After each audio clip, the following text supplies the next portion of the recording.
So now it is, I want to welcome everyone to all of the participants to the meeting of the PBC. It's a very special meeting, and I'm very, very happy that we're having this meeting because it is a very important, this is to me part of a very important role of the PBC.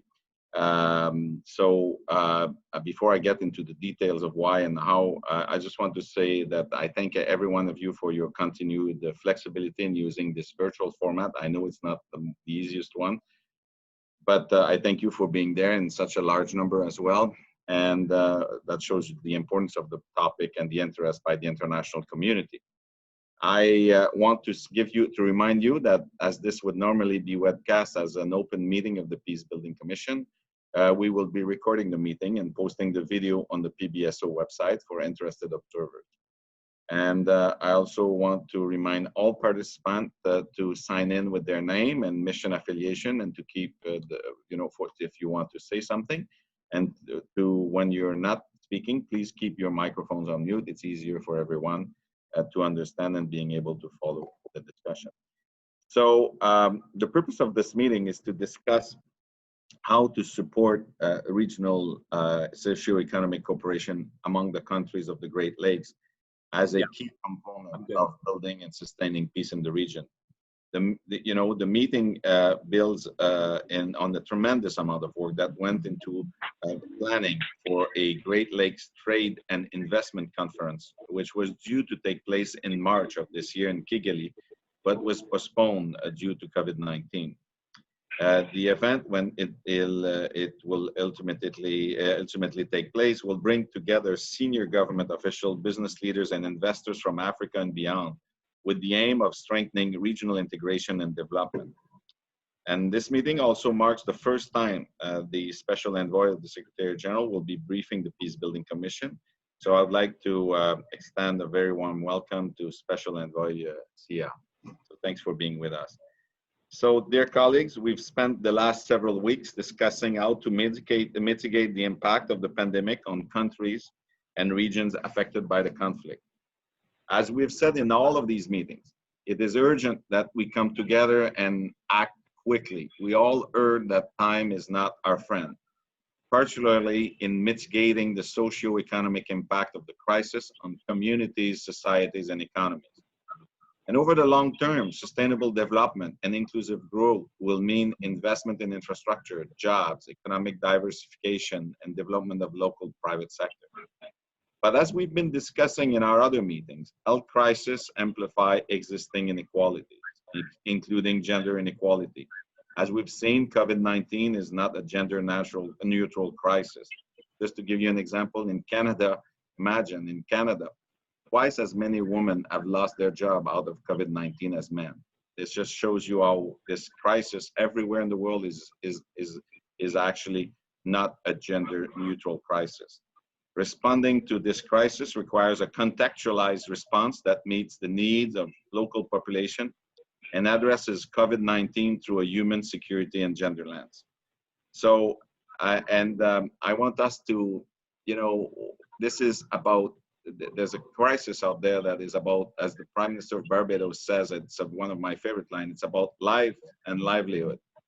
And the livelihood part is very, very important as well.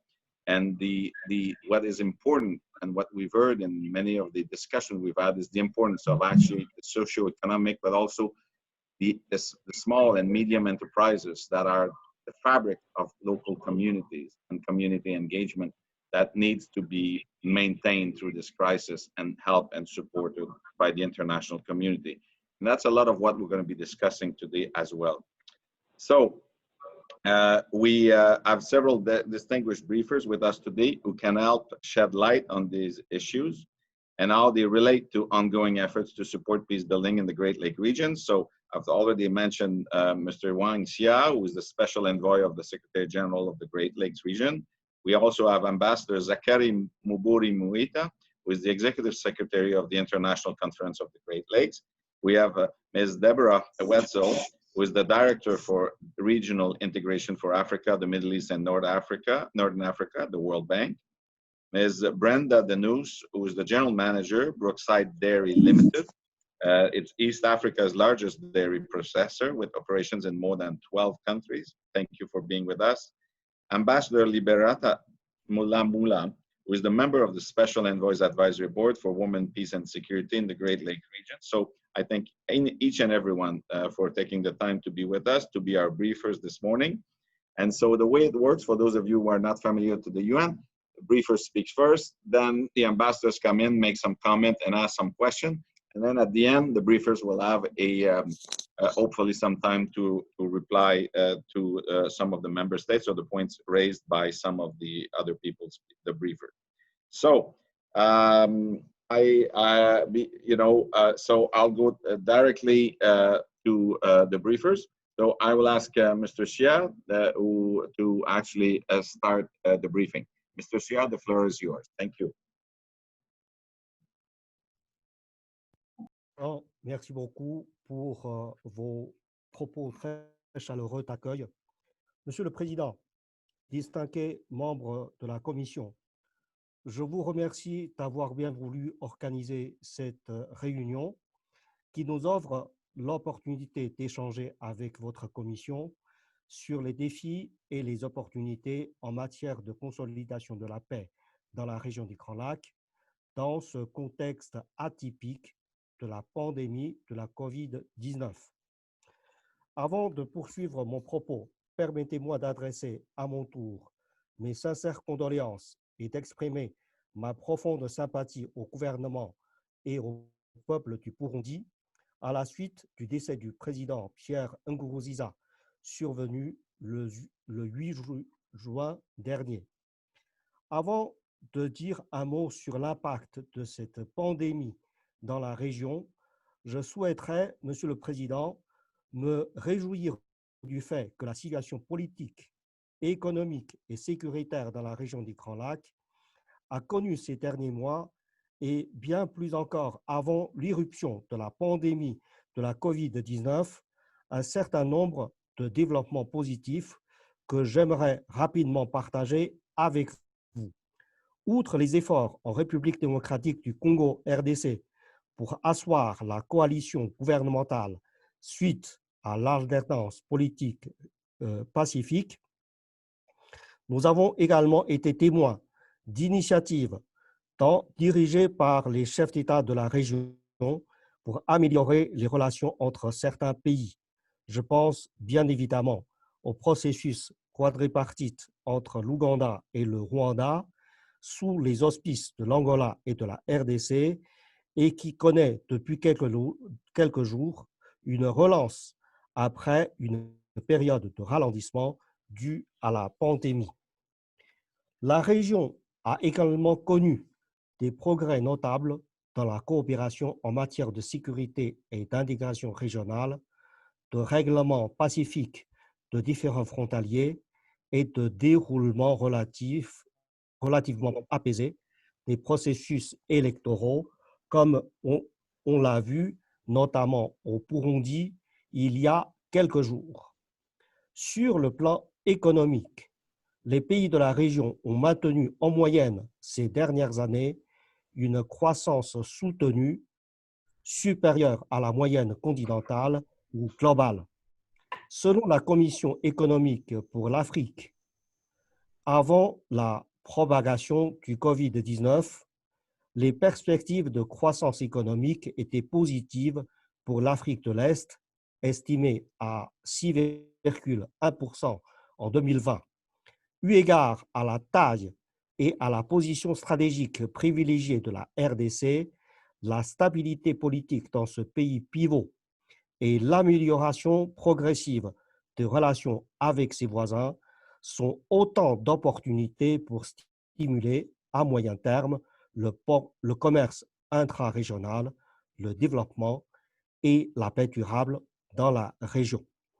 Je voudrais saluer le rôle remarquable des pays de la région et des organisations régionales et sous-régionales pour toutes ces avancées et souligner la nécessité de les accompagner sans réserve afin de renforcer ces tendances positives vers une stabilité régionale toujours plus grande.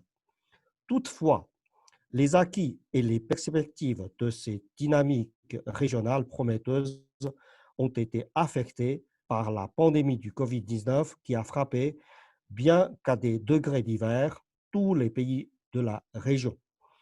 À ce jour, selon l'OMS, on compte plus de 71 757 cas confirmés de Covid-19 et plus de 1 728 décès au sein des pays de la région. Je salue les actions rigoureuses et rapides adoptées par les pays, tant au niveau national que régional, pour contenir la propagation de la pandémie tout en assurant la continuité des chaînes d'approvisionnement en biens et services essentiels. Malheureusement, le quasi-arrêt des activités économiques et à l'échelle mondiale, amplifié par une baisse des prix et de la demande mondiale en matières premières, aura un impact significatif sur les économies des pays de la région qui dépendent des exportations de ressources naturelles, entre autres. En effet, tous les pays de la région subissent une dégradation rapide de leurs indicateurs macroéconomiques, ainsi que d'importantes perturbations dans le secteur informel et le tissu des petites et moyennes entreprises, petites et moyennes industries, où se concentre l'essentiel de la main-d'œuvre. Les femmes, les jeunes et les millions de réfugiés et personnes déplacées internes sont les plus affectés par la crise qui menace par ailleurs d'annihiler sérieusement les efforts déployés par la région pour l'atteinte des objectifs de développement durable. Par ailleurs, les risques d'une vulnérabilité accrue de certains groupes, notamment les femmes, les jeunes et les populations déplacées, en raison des effets secondaires des mesures d'urgence prises afin de répondre à la COVID-19, continuent d'interpeller. La crise sanitaire s'est aggravée par la résurgence récente de la maladie à virus Ebola qui a déjà fait plus de 2200 morts en RDC depuis 2018. Même si il est difficile d'évaluer l'impact de la pandémie sur le plan politico-sécuritaire à moyen et à long terme, ses conséquences sur la mise en œuvre de l'accord-cadre sont déjà perceptibles. Les pays de la région ont été, comme partout ailleurs, obligés d'établir de nouvelles priorités pour se concentrer dans la lutte contre la pandémie. Ainsi, deux initiatives régionales phares, notamment la conférence sur l'investissement et le commerce des Grands Lacs organisée conjointement par mon bureau, la conférence internationale sur la région des Grands Lacs, CRGL, et l'Agence de développement du Rwanda, et le 10e sommet du mécanisme régional de suivi de l'accord-cadre ont été reportés.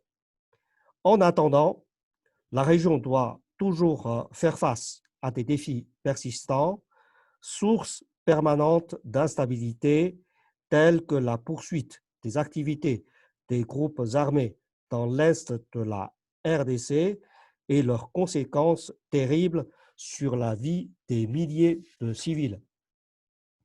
Monsieur le Président, distingués membres de la Commission, comme vous pouvez le constater, cette réunion tombe donc à point nommé et votre Commission pourrait jouer un rôle important en appui aux efforts en cours de la région dans la lutte contre la pandémie et la consolidation de la stabilité régionale. L'amenuisement des ressources des pays des Grands Lacs pour la riposte contre la pandémie et pour relancer leurs économies, en dépit des efforts louables du G20 et de la communauté internationale relatifs au moratoire sur la dette des pays les plus pauvres, souligne en effet le besoin urgent de mobiliser des moyens additionnels plus importants en leur faveur. Nous devons continuer à soutenir les pays qui luttent contre l'impact socio-économique de la pandémie, non seulement en leur donnant un accès moins contraignant aux divers mécanismes de financement d'ores et déjà mis en place, à l'instar du moratoire de la dette du G20 et des facilités de crédit des institutions financières internationales, mais également en leur apportant directement des ressources additionnelles. Je me réjouis donc des conclusions de cette réunion qui, je l'espère, permettront à la Commission de mobiliser des contributions financières de la communauté internationale en faveur de la région du Grand Lac. Pour ma part, j'envisage, en collaboration avec la Commission économique pour l'Afrique, d'organiser le 18 juin une table ronde des partenaires en vue de renforcer la mobilisation pour ces ressources supplémentaires dont ont cruellement besoin les pays de la région pour l'élaboration et l'exécution de plans de riposte et surtout de relance socio-économique viable à la sortie de la pandémie. Monsieur le Président, je voudrais saisir cette occasion pour dire quelques mots sur la coopération entre mon bureau et la Commission de la consolidation de la paix et surtout exprimer ma profonde gratitude à ceux de vos pays ainsi qu'aux partenaires qui apportent déjà à différents niveaux leur appui constant aux initiatives de stabilisation et de développement de la région. Lors de la première présentation de mon prédécesseur à cette commission en 2017, l'idée d'exécuter des projets socio-économiques régionaux en faveur de la paix et de la sécurité avait été retenue. Je suis heureux d'annoncer que le premier projet de ce type, financé à hauteur de 3 millions de dollars par le Fonds pour la consolidation de la paix en faveur des réfugiés burundais revenant de Tanzanie, a été conclu il y a plus d'un an. Par ailleurs, mon bureau collabore avec la CIRGL et l'Agence allemande de développement sur divers projets transfrontaliers de consolidation de la paix financés par l'Union européenne à hauteur de 10 millions d'euros. Ceux-ci sont mis en œuvre dans 4 pays, en l'occurrence le Burundi, la RDC, le Rwanda et l'Ouganda, et concernent l'autonomisation des femmes et la gestion des ressources naturelles, entre autres. Grâce à la flexibilité et à la réactivité de l'Union européenne, environ 1 million d'euros est désormais consacré au soutien à la réponse à COVID-19. Le Fonds pour la consolidation de la paix soutient également 2 autres projets entre le Rwanda et la RDC avec un budget total de 4,5 millions de dollars qui permettent de travailler avec les commerçants, en particulier les femmes, sur la sécurité alimentaire et de soutenir la réintégration des anciens combattants des forces démocratiques de libération du Rwanda, FDLR. Dans le même sillage, mon bureau coordonne actuellement avec les coordonnateurs résidents et la MONUSCO le montage d'un projet régional similaire à l'attention du Fonds de la consolidation de la paix dans le domaine de la coopération sécuritaire sur les mesures non militaires pour contribuer à l'éradication des forces négatives dans la région, y compris le renforcement des programmes DDRR. Ce projet, qui est le résultat d'un consensus entre les pays de la région sur la nécessité d'une approche globale, pourrait soutenir davantage les efforts actuels de la région vers une pacification et une sécurisation durable le long des frontières de l'Est de la RDC. En outre, il me paraît important de ne ménager aucun effort pour préserver le processus en cours de normalisation des relations entre les pays de la région. À ce propos, je vous assure de mon engagement à continuer à déployer les bons offices du secrétaire général des Nations Unies en appui aux efforts régionaux pour promouvoir la coexistence pacifique.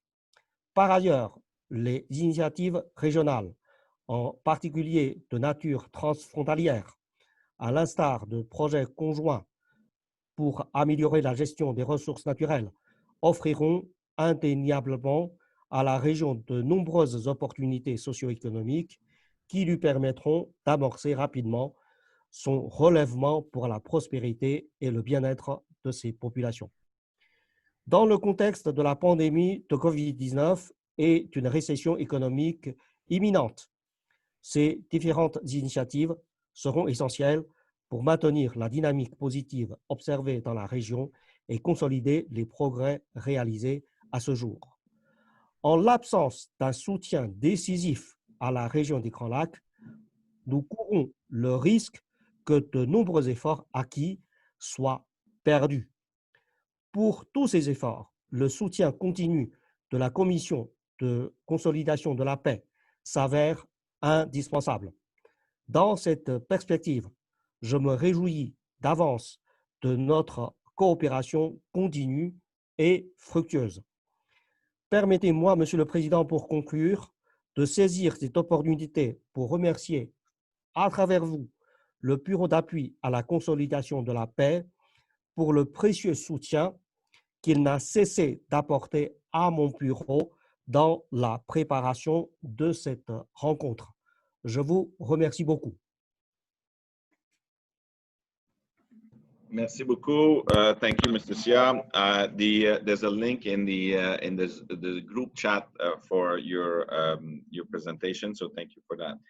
Merci beaucoup. Now I give the floor to Ambassador Zachary Muburi Mwita, the Executive Secretary of the International Conference of the Great Lakes Region. Ambassador, you have the floor. Thank you. Thank you very much. The Chair of the Peace Building Commission, Excellencies, distinguished guests, ladies and gentlemen, it gives me a great pleasure to address this august gathering of the Peace Building Commission.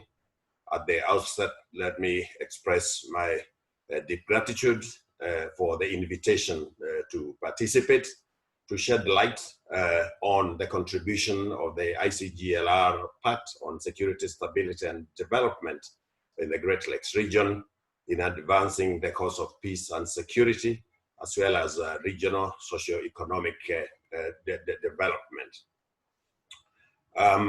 Let me also begin by expressing sincere condolences to the people and government of Burundi on the sudden and very untimely demise of the President of the Republic of Burundi, His Excellency Pierre Nkurunziza.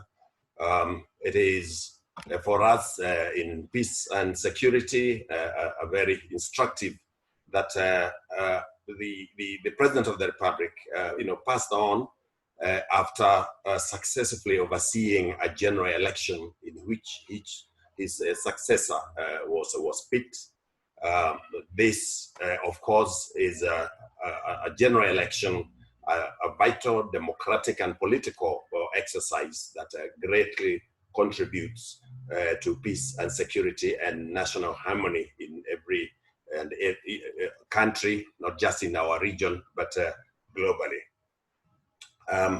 As you may all know, the Great Lakes region is unmatched in economic potential due to abundant resources, including youthful, warm, and hospitable people. But it also constitutes a complex network of political and economic interactions with significant implications for peace, security, and governance. However, sadly, there is as well interlinked conflicts and common fundamental problems that emanate from pre- and post-colonial challenges to state and nation building. Despite recent positive events in the region, among them the peaceful general elections in Burundi, the formation of a government of national unity in South Sudan, diplomatic efforts facilitated by the presidents of Angola and the DRC, as well as the chair of the ICGLR, the president of the Republic of Congo, to resolve tensions between Uganda and Rwanda, and the signing of a transitional agreement between the civilian political actors and the transitional military council in the Sudan, challenges in the whole region remain. This is in a regional context where insecurity and increased violence, including sexual and gender-based violence, mistrust, and diplomatic tensions are intertwined, in some cases hampering intra-country and inter-regional development. It is indisputable that peace and security are essential elements of maintaining economic development and progress in all countries, as there is an established nexus between peace and security on the one hand and economic development and progress on the other. That is why it's imperative to exert all efforts to consolidate peace and security in the Great Lakes region. The ICGLR Secretariat, as the technical body, facilitates the implementation of the pact and its protocols and continues to make considerable efforts towards resolving regional conflicts, promoting the values of good governance and peaceful coexistence. Cognizant of the link between peace and development, the ICGLR has been working hand in hand with the Office of the Special Envoy of the Secretary General of the United Nations for the Great Lakes region to promote peace, security, and development in our region. Since the beginning of the current year, many efforts have been put in peace and security issues, including the holding of the Regional Coordination Committee in Kampala in January, which allowed for consultations among the heads of intelligence services of the ICGLR member states. Other efforts include the efforts political between the two offices in neutralizing armed groups in the Eastern DRC, as well as with dealing with the security issues between Rwanda and Burundi. The ICGLR was also to organize, as the Special Envoy has mentioned, in conjunction with the Office of the Special Envoy and the Rwanda Development Board, the second private sector investment conference in the Great Lakes region, with the aim of promoting investments in the region that was to expand opportunities, especially to young people, including women. This meeting, which was to take place in March this year in Kigali, had to be postponed 2 weeks before the opening after the appearance of the first cases of COVID-19 in the Great Lakes region. It is now envisaged that the meeting will be held in December this year. I call on the support of all present here today in engaging business representatives in your respective countries and institutions to participate in this investment promotion conference. We have a new chance to not only think of the post-COVID-19 recovery, but also in creating new ways of regional and global commerce, investment, and economic cooperation. I urge you, therefore, to come see the Special Envoy and I in order to jointly constitute this conference along these lines and with your active participation in the design, implementation, and follow-up. Excellencies, ladies and gentlemen, the ICGLR has a well-deserved position as a pioneer institution in devising innovative solutions to the problems that we face, especially in managing our natural resources. I wish to emphasize that in its effort to combat the illegal trade in minerals, the ICGLR, with the support of the GIZ, has, through the 6 tools, which are certification, harmonization, formalization, whistleblowing, database, and EITI, created an internationally recognized policy framework to deal with this menace, namely the regional certification mechanism. The progress has been made so far to transpose the regional initiative on natural resources legal provisions into member states' national laws. I'm pleased to announce that based on previous cooperation with the Special Envoy's office, we have now intensified the joint work so that the technical and the political approaches can further reinforce each other so as to lead to transparent and integrated regional management of natural resources. We'll also further explore looking beyond the minerals to include renewables, wildlife, and the environment in general. We count on your participation and support in this progress. Before I conclude, Chair, despite the aforementioned efforts, the continued presence of armed negative forces, the illegal exploitation of natural resources by these elements or other affiliated groups, internally displaced and refugees populations, the product of political crisis, as well as delays in the implementation of certain commitments, particularly those relating to the repatriation of ex-combatants, continue to be a challenge for us in the region. I would like to take this opportunity to urge all such groups to end the violence against civilians, especially during this period of COVID-19 pandemic, and to allow humanitarian access to the needy and to engage in disarmament, demobilization, repatriation, reintegration, and resettlement programs. The emergence of the COVID-19 in our region in the beginning of this year has added new challenges to the issues of peace and security. The danger of this pandemic lies in the fact that it has a multidimensional effect on all countries in the region. It does not only affect the health aspects of making people unwell, putting pressure on health services, but it also affects the economic and social, political and security well-being of member states. The virus continues to wreak havoc in the countries of the Great Lakes region, with hundreds of people losing their jobs and their lives. It is hampering efforts to implement peace as a security and cooperation framework for the Great Lakes region.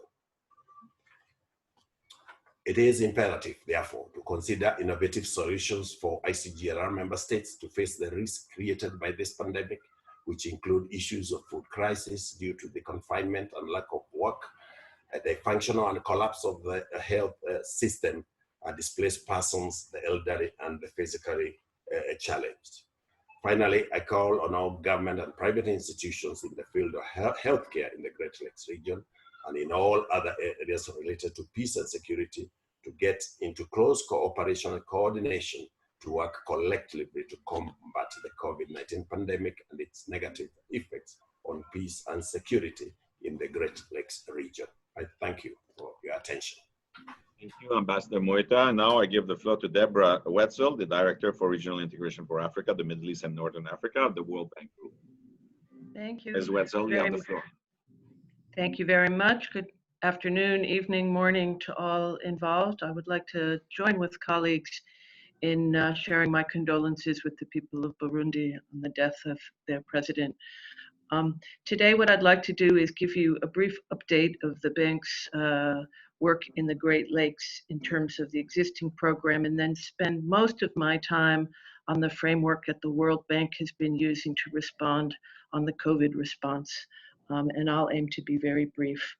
In the work under the Peace, Security, and Cooperation Framework, the World Bank has contributed or has commitments of about a little bit over $1 billion on the regional integration program. About 207 million of that is to fund regional projects to help address vulnerability and improve community resilience. Those are things such as assistance to returnees, displaced people, host communities, control and elimination of communicable diseases, support to survivors of gender-based violence. Those programs have moved very well, and we find the implementation has been quite effective. We also have about 860 million to support 4 projects that are supporting economic cooperation and regional integration in things such as the development of connective infrastructure in transport, electricity and ICT, regional collaboration in agriculture, and cross-border trade facilitation. Those have had a little bit more difficulty in implementation, so we're continuing our ongoing work to make sure those deliver well. And I'll come back in a moment to our views going forward in terms of where we might be able to make a difference on the broader integration agenda. The World Bank institutions have focused very heavily in the past 2-3 months on the response to the COVID crisis. And like others, we have several aspects to that response. One is, and the first and foremost, is saving lives. So how do we respond to the health situation on the ground? The second is protecting the poor and vulnerable. So how can we work to create the safety nets that are needed in both rural and urban areas for those who have lost their livelihoods? The third area is focusing on sustainable businesses and job creation. What kind of work can we do in our existing programs to help lay the foundations for that? And then finally, work on strengthening the policies and institutions and investments that will be needed to take us out of the crisis on the other side of the economic impact. We have a few efforts that are regional beyond the Great Lakes region. We support the Africa CDC in terms of its coordination efforts, and so that comes down to some of the work in the region that we've been doing. We also have a program that's called REDICE, which is on regional disease surveillance, which we have, I'll mention in a moment, in each country where we have used emergency components to respond, but particularly building on the Ebola response, we've been able to use some of the work we were doing in the DRC to respond in this Great Lakes region to the COVID needs. And most of our response as an institution, the cutting edge at the moment, has been on the country basis. And so I just want to give you a bit of a flavor of what we're doing across the countries, and that will help give a sense of where we may be able to join up efforts in a regional response in the coming months and years. So in Rwanda, we have been able to put together a program of about 124 million, which includes 2 specific investments related to health response of about 14 million, and 1 larger budget support to help deal with the financing of the fiscal needs and the immediate economic responses that will be required. In DRC, we have quite a substantial program of about 747 million, which is a combination of emergency components of health projects, some budget support at a pretty substantial level. One is a project of about 200 million to support health, social protection, and economic responses. We have a $500 million project that is in urban areas to help bolster responses and on the social consequences of COVID. So that would relate to safety nets and social protection schemes. And then some issues around economic recovery in the Eastern DRC, building on existing projects. In Uganda, we have programs that are worth about 525 million. Again, the first cut of that is immediate allocations in health response programs to address the needs of the health systems. And then we have work underway in the policy programs to help provide resources to bolster both safety nets, fiscal management, reprioritization of expenditures in order to help the countries be agile in their response to the economic impact of the crisis.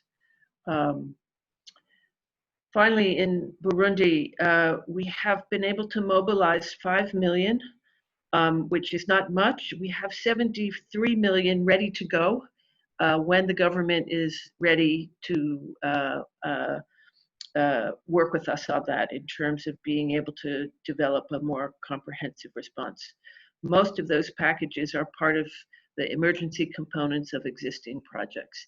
So, so we have tried to move very quickly to bolster the finances and the health programs of these countries and look forward towards the economic needs.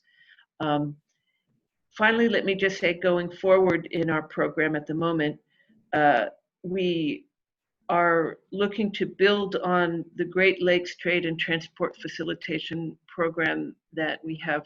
We have a program underway that is very much focused on border areas and thinking about how we can strengthen trade and transport throughout the Great Lakes, but also make sure that those who work, informal workers and other workers who work in the border areas, in addition to the usual border controls on trade and trade facilitation and those type of things, we've worked hard both in recent months and currently to bolster the health aspects of that situation.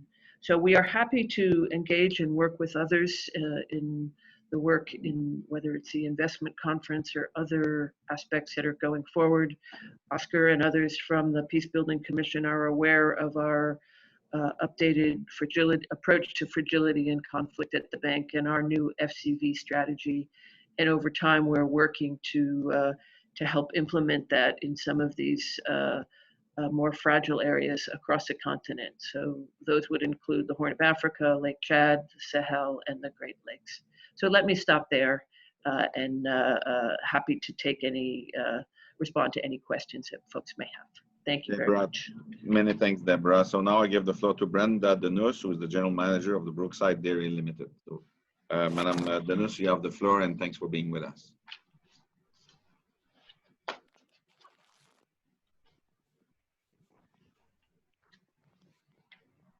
Madam Denus, Ms. Denus, are you there? I saw you. I thought that you were there a few minutes ago. Yes, you are. We don't hear you. Put on mute. Sorry, Oh, I've unmuted. Thank you. I've unmuted. Good afternoon.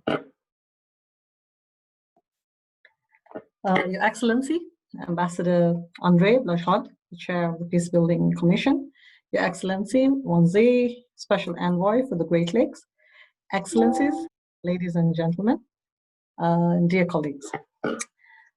I'm honored to join you for this e-meeting. It's my first time to be in such a forum, and I'd wish to thank the chair and the special envoy for convening such a distinguished audience to engage with us further on behalf of the Great Lakes region.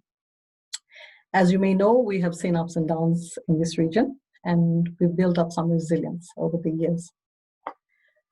During the last decade, we've faced a lot of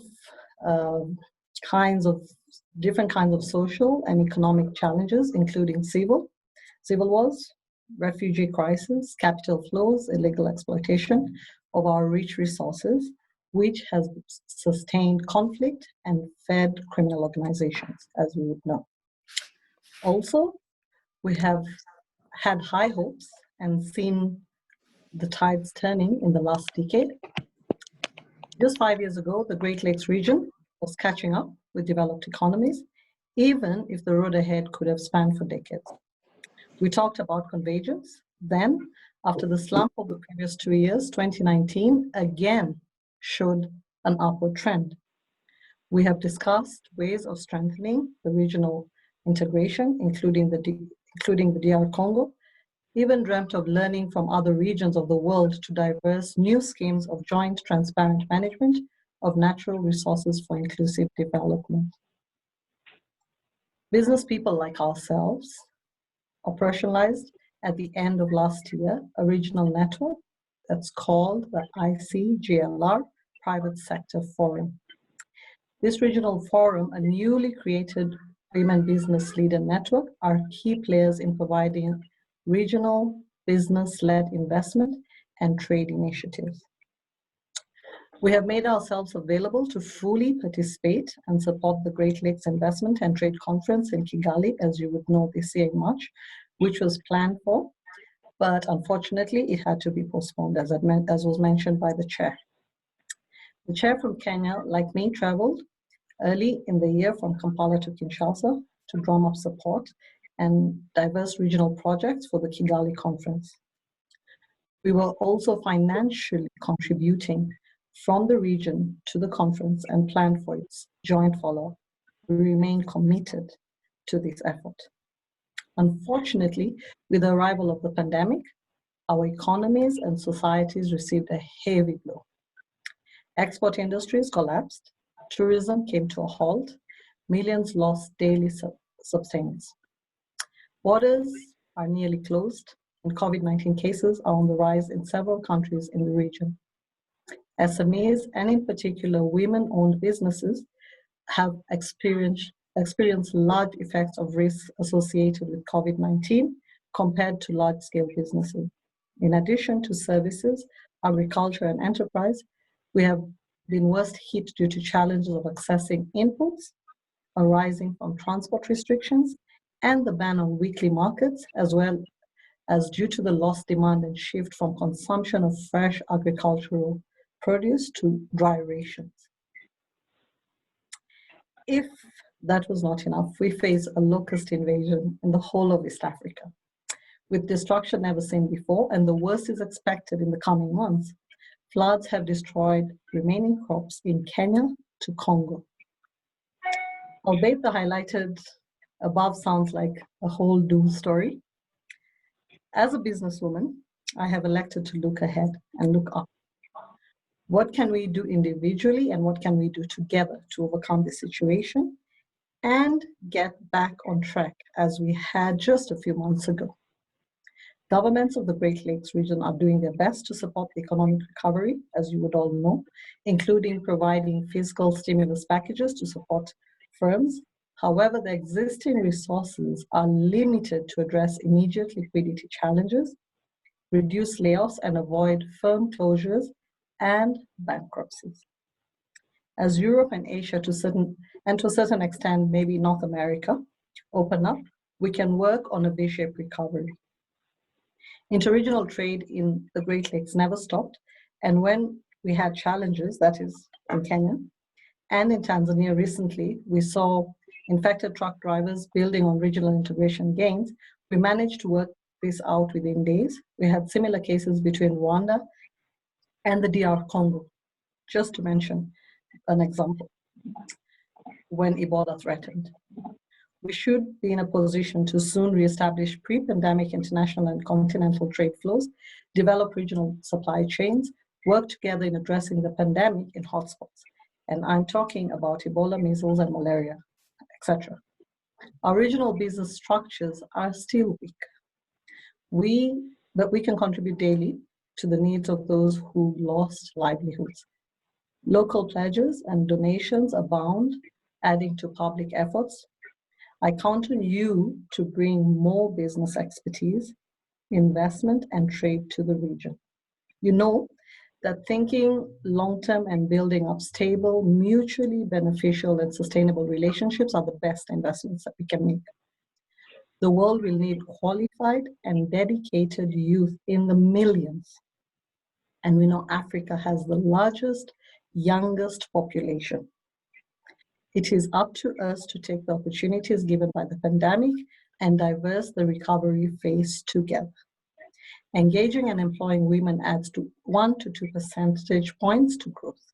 In the middle of this deep crisis, where many of our economies will see double-digit drops, we should look even further and higher and join forces to reset and to restart. Thank you for your attention and looking forward to working with you all for the Great Lakes region and beyond. Thank you. Madame Denus, I just want to say really welcome to us and thank you. It is extraordinary. Your presentation was phenomenal. And I say it from we need more people like you around these tables to help us build the proper answer and support, and that we all want to pull together as an international community. And I just want to congratulate you and thank you. Thank you very much. You're an inspiration to my pleasure. me. Thank you. My pleasure. Thank you very much. Thank you. I will now give the floor to Ambassador Liberata Mulamula, who is the member of the Special Envoy's Advisory Board for Women, Peace and Security in the Great Lakes region. Thank you, Chair. I'm honored to join you through this virtual means. And I thank you and the Office of the Peace Building Support Office under the able leadership of Assistant Secretary General Oscar Fernandez and the Office of the Special Envoy of the Great Lakes region for this kind invitation and putting in place and convening this meeting, and to invite us to add our voice to today's ambassadorial level meeting on the Great Lakes region. You have heard Brenda. I add on the voice on what Brenda said, but Chair, allow me also to use this opportunity to join you in paying tribute to our fallen leader, President Pierre Nkurunziza. I would like to extend my deepest condolences to the first family, to the Burundi people, to my dear brothers and sisters in Burundi. As you know, Chair, I served in Burundi as the Executive Secretary of the International Conference on the Great Lakes region under the stewardship and good guidance of President Nkurunziza. So I pray that the Almighty God rest his kind soul in eternal peace, and pray to the Burundis that they undergo this transition process peaceful. Chair, allow me also to use this opportunity once again to thank the Secretary General for giving me the honor and the opportunity to serve as a member of the Independent Eminent Persons on the Peace Building Architecture Review and the 6th Advisory Group of the Peace Building Fund, which is at the center of this PBC. I wish also to reiterate my personal appreciation to the UN Special Envoy to the Great Lakes region, Ambassador Shea, for his collaborative efforts in involving us women and me in my capacity as the member of the Advisory Board of the Women, Peace and Security for the Great Lakes region. His office has facilitated us in numerous occasions, taking numerous initiatives to ensure the gender perspective is fully embedded into the work of our peace and security cooperation framework of the DRC and the Great Lakes region. So Chair, I'm speaking in that capacity. I remember in Tanzania where our first president, his assistant, Mama Weekend, used to say, Mr. President, you have many hearts, but one head. So I'm putting my head and my heart on the women, peace and security agenda in this meeting. So let me say, Excellencies, that the convening of this meeting today has been as underlined by the previous speakers is quite timely, as it gives us the opportunity to reiterate our engagement in support of the regional cooperation for peace building and to discuss the impact of COVID-19 and other challenges facing the region, including the effects of Ebola that hit DRC in the recent past. Excellencies, because normally when you speak of the Great Lakes region, people always think of the doom, and as Brenda said, it's not that doom. With regard to the women, peace and security agenda, let me say that there has been tremendous progress. The women representation in elective positions in the region now stands at 27% compared to the global average of 24.3%. There have been a number of solidarity missions by the women leaders of the advisory board, facilitated again by the Office of the Special Envoy, that has contributed to raising the urgency of paying attention and actively promoting efforts to increase women's representation in key institutions. The member states are implementing recommendations from the high-level meetings on women, peace and security, particularly on meaningful participation in elections, prevention of violence, and protection of women's rights. In addition, I wish to commend several countries in the region, including the DRC, Rwanda, Tanzania, Central African Republic, that are reinforcing coordination and implementation measures that include early warning, mediation, monitoring, and evaluation of the UN Security Council Resolution 1325. As you know, we say this is our year. We are celebrating 20th anniversary of this resolution. We are celebrating 25 years of Beijing. But then, because when we take stock, there's a lot to do. I also want to underline what the special envoy has said with regard to the peace building fund investment in the region. And also to underscore that through the peace building fund, we have seen that the women have been enabled to undertake a number of activities, as I mentioned. I've seen in Burundi, there are local women peace builders, women mediators that are being supported through this fund, although of course we want to see more, it is upscaled. And the chair of the Burundi configuration has written to the Peace Building Commission appealing for more funding to allow up to upscaling these kind of initiatives by the women. We have seen this through the support of the Peace Building Fund, the support of the cross-border projects between DRC and Rwanda, focusing on the creation of peace dividends for women and youth through increased cross-border trade and strengthened food security. The special envoy has also spoken about the project of repatriation of the FDLR combatants and their dependents.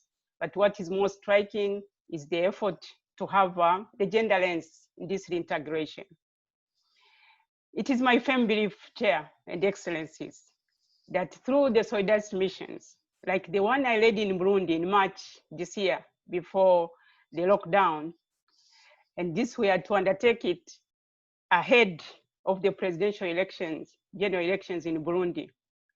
We have also had a number of solidarity missions led by the former President Samba Panza of the Central African Republic, also a member of the Special Envoy's Advisory Board, that have really contributed to greater mobilization of women and of men, I underline, and of men, to ensure gender women participation.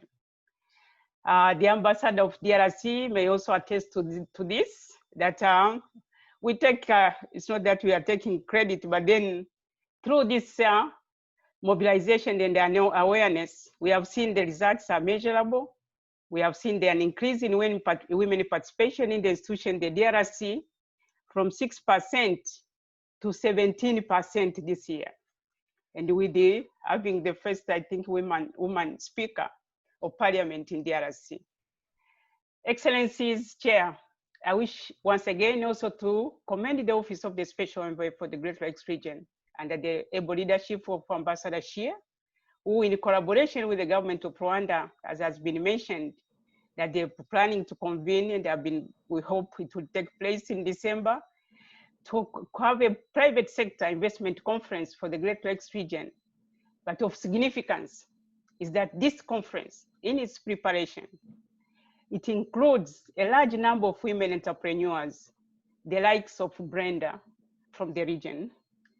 So notably, we also note that the Special Envoy's Office has continuously facilitated engagements with regional women entrepreneurs that facilitate the creation of a network of women business leaders in the region to promote cross-border economic cooperation and trade.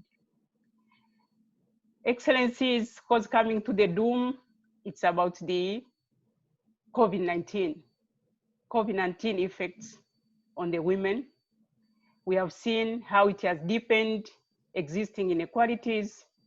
We had a virtual meeting that was convened by the Special Envoy on 12th May, and it was noted with grave concern that the COVID-19 pandemic has exposed the social vulnerabilities by amplifying the impacts of women's health, their personal and economic security, overall security in the region. We have seen how the women have lost their livelihoods because they are most in the informal sector, in the tourism sector. Mostly those who provide services are women, have lost jobs. So it is in this context that the board, the Women's Advisory Board and the Women Platform proposed that priority measures be taken to economically cushion and protect women against the most severe impacts. I heard very well, Deborah, from the World Bank, the money that are being deployed, I hope will give priority to these women recovery programs. So we call on all stakeholders to engage in constructive support to civil society in the region, particularly women already working at the grassroots level. Chair, Excellencies, the majority of food producers in the agricultural sector in the Great Lakes region are women, and as they say, agriculture as the face of women. So we want to underline the importance to promote and strengthen the role of women in this sector, and of course, strengthening food security in the region. In moving forward, Chairman, and ensuring that the gains made to date in the implementation of the Women, Peace and Security Agenda are preserved in the midst of COVID-19 and post-COVID-19, I wish to make the following recommendations for your considerations. First and foremost, Chair, we would like to see that the Women, Peace and Security Agenda be fully integrated in the work of the Peace Building Commission and its gender strategy on sustainable basis. It should not be a side event. And after listening to Brenda, Mr. Chair, Excellencies, you have seen how important when you bring the women at the table. And as they say, we don't want to be on the menu, but we want to be at the table and decide on the menu. So in this regard, Mr. Chair, we would like at this time of the COVID-19 pandemic, ensure that the consequences of the pandemic of women receive particular attention in all the work of the PBC and the allocation of the Peace Building Fund. And also being a member of the advisory group on Peace Building Fund, we've been trying to see how we can reach the quantum leap, the desire of the Secretary General. And this can be done, and through this platform, what we are calling to the Peace Building Commission is to have a coordinated advocacy for resource mobilization. In your interactions with the international financial institutions, because the World Bank, we are glad is here, the African Development Bank, and others, to help upscale the financing of initiatives to promote the role of women in the region, particularly relating to women economic empowerment, linked to cross-border trade, investments, and of course in agriculture.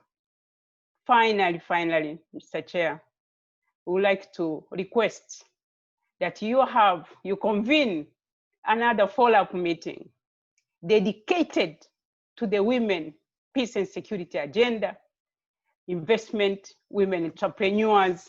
As I said, we want to be at the table and decide on the menu and not only be on the agenda. I thank you. So I thank you, Ambassador Mulamula. So I say immediately yes to your request. We will have a follow-up meeting, and you're putting your art, as you said, in the Women, Peace and Security Agenda, and also in the entrepreneurship and of women is music. I mean, it touches my art. It's one of my passions, and it's one of the passions of my Prime Minister, who's been the one who has been developing a feminist international development policy agenda and putting it forward at all levels. So we are. I say yes to your requests, and I thank you. But you're now conscribed to be around the table, partially also with Madame Danous, to actually help us build the answer and the follow-up and what we need as gestures. So thank you. Now I will give the floor. I'll just to help some of my brothers that have many things this morning that on the table. So I'll come back to you, Assistant Secretary General, in a few speakers, but I'll ask your collaboration to help some of our colleagues that have urgencies, but they absolutely wanted to say a few words. I'll give the floor to my brother, the ambassador of Uganda, the permanent representative of Uganda, Ambassador Ibari Adonia, who is the chair of the Regional Oversight Mechanism for Peace, Security, and Cooperation Framework for the DRC in the region. So, Adonia, you have the floor. Thank you, my brother Mark. Thank you for giving me the floor and for your leadership. And to thank you and Fernandez for really organizing this meeting. It's really a timely meeting on the Great Lakes region. To also quickly join my colleagues in extending our condolences to the people of Burundi on the death of President Nkurunziza. Like Ambassador Muramura, I worked with President Nkurunziza over 10 years in the Burundi negotiations, in the peace process. So it's a loss for the Burundi, but also it's a loss for us in the region and in particular Uganda. So we really, we continue being engaged as together with Rwanda, the chair of East African Community, in the Burundi peace process to make sure, and we really confident that the transition will be smooth to the new president as soon as possible. Mark, really the involvement of Brenda is really a game changer in our discussion. And as she spoke, I realized how some of us who have been on the scene should really relegate, should go in the background and leave the Brendas of this world, not only women, but the private sector. The Great Lakes region, even when conflicts were raging and going on, always the private sector came in, never gave up. The private sector that is best in the region, leave around the internationals, really saved the day. And I really call on the Peace Building Support Office, the Peace Building Fund, and you, Mark, to really look at the Great Lakes region as a land of opportunity. And it is a land of opportunity. And the conference in Kigali was really timely, and COVID really threw us off balance. And Uganda, as the chair of the region oversight mechanism, has really organized preparatory meetings of the private sector in Kinshasa and Kampala and elsewhere to prepare for Kigali. And I'm glad people like Brenda are engaged, because if we don't involve the private sector, we'll keep on the same problems, and women groups. Of course, as the chair of the regional oversight mechanism, establishing peace and security is a priority, because you cannot have also the private sector thrive without peace and security. So we continue to focus on that. And our leaders are engaged. And what are we doing in that area of peace and security? It's really to eradicate negative forces in the region that have really been a hindrance to peace and security and development. And how are we doing this? It's really through cooperation, through intelligence exchange, and through what my brother Ambassador Muite and the special envoy is here talked about, which is promoting confidence building through diplomatic initiatives. And I'm not going to repeat what they said, and that is on course. And of course, political cooperation is important. Governments have to have good relationship. Otherwise, if they don't, politics interferes with business. And that is really on course. And we are really very confident as Uganda that relationship between states in the region will improve, and they have to improve because our people want it. Not as politicians, our people want it. And it's good for business. And most of our governments want business to go ahead. Again, through regional economic cooperation, implementation of regional and cross-border infrastructure projects are important. Cross-border infrastructure projects are important, not only national projects. And that's where the World Bank coming in will be really very important to focus on projects that cross the border. And also we are working together on issues like fighting corruption and judicial cooperation in the Great Lakes region. And our anti-corruption agencies have held meetings under our chairmanship. And finally, the role of women, of course, my sister Ambassador Muramura has really talked about it, and it's a priority of Uganda as long as we hold the chair, to support her initiatives to make sure that the region is peaceful and ready for business. Thank you, Mark.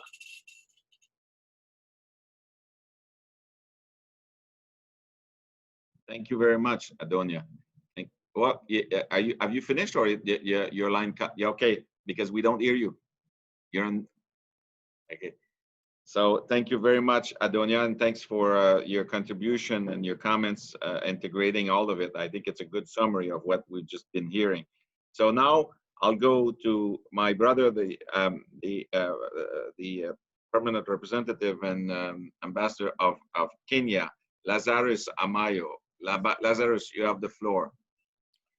Thank you very much, Ambassador Blanchard. Excellencies, ladies and gentlemen, may I also join in conveying our deep condolences to the government and the people of Burundi following the sudden passing away of President Nkurunziza.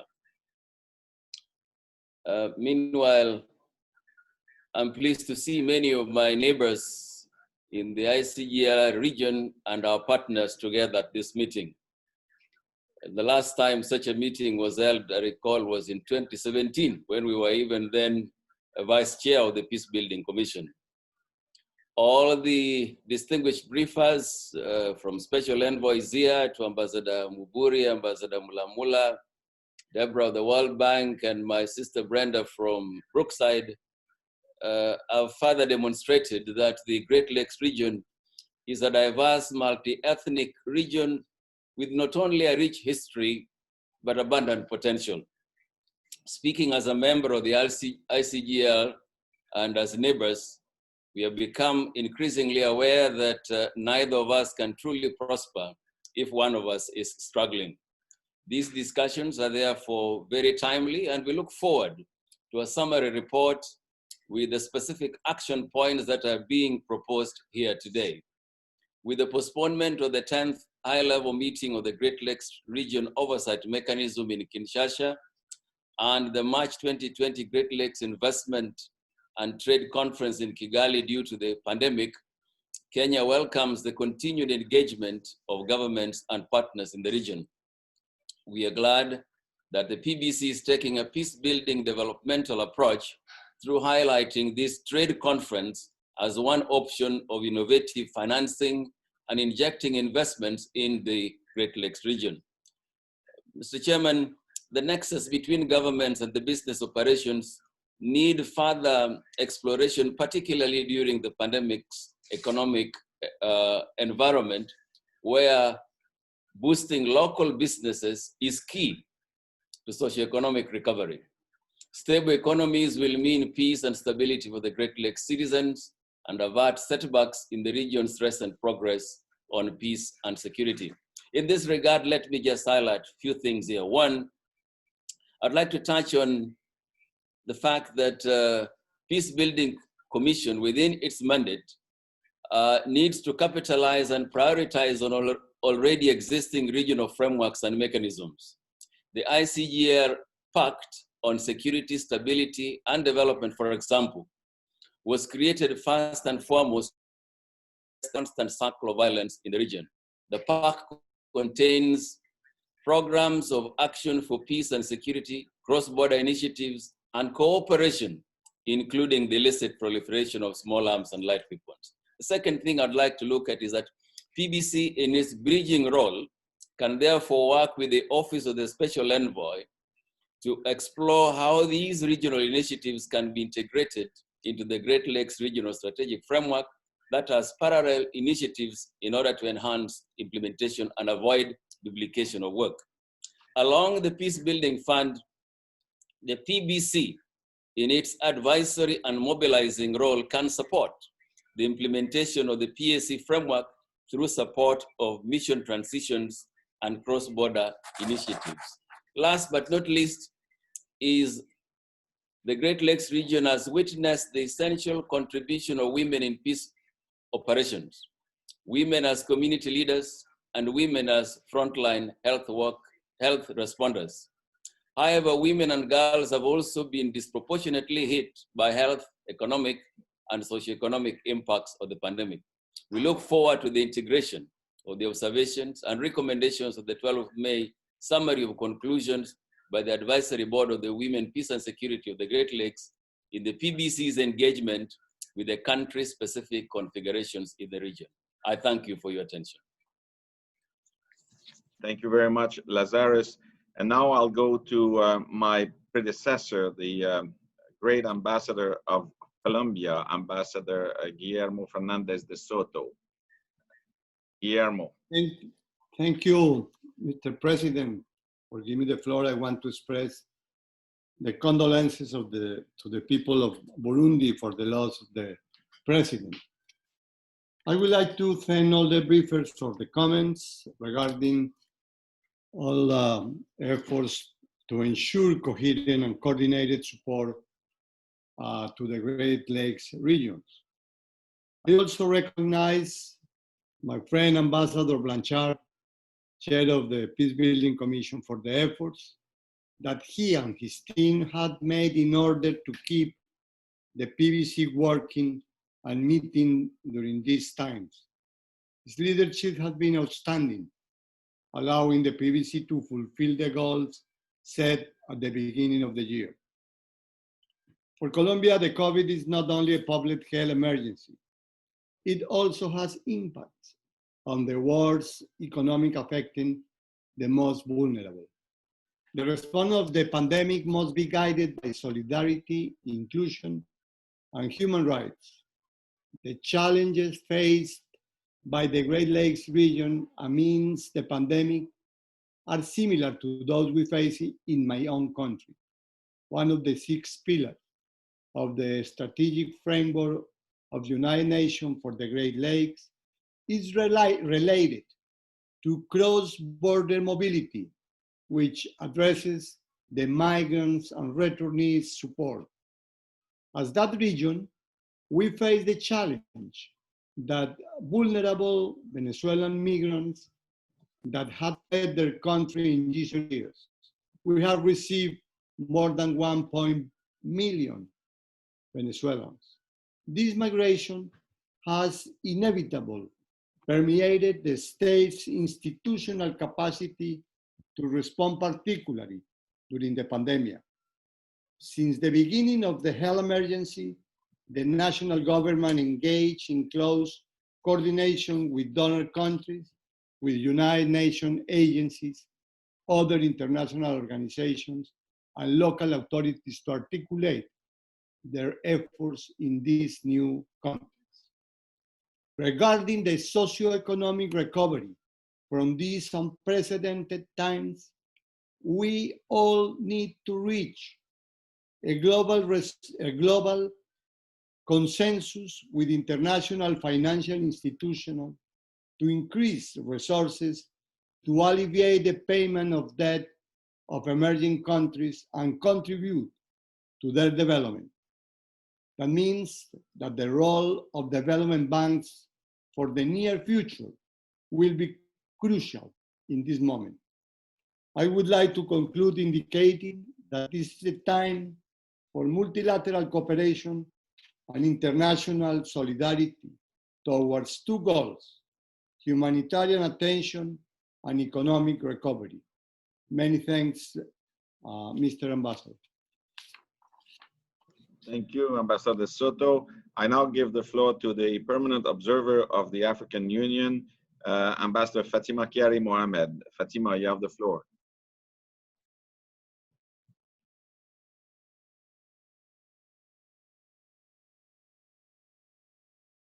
Fatima, are you there? We don't hear you.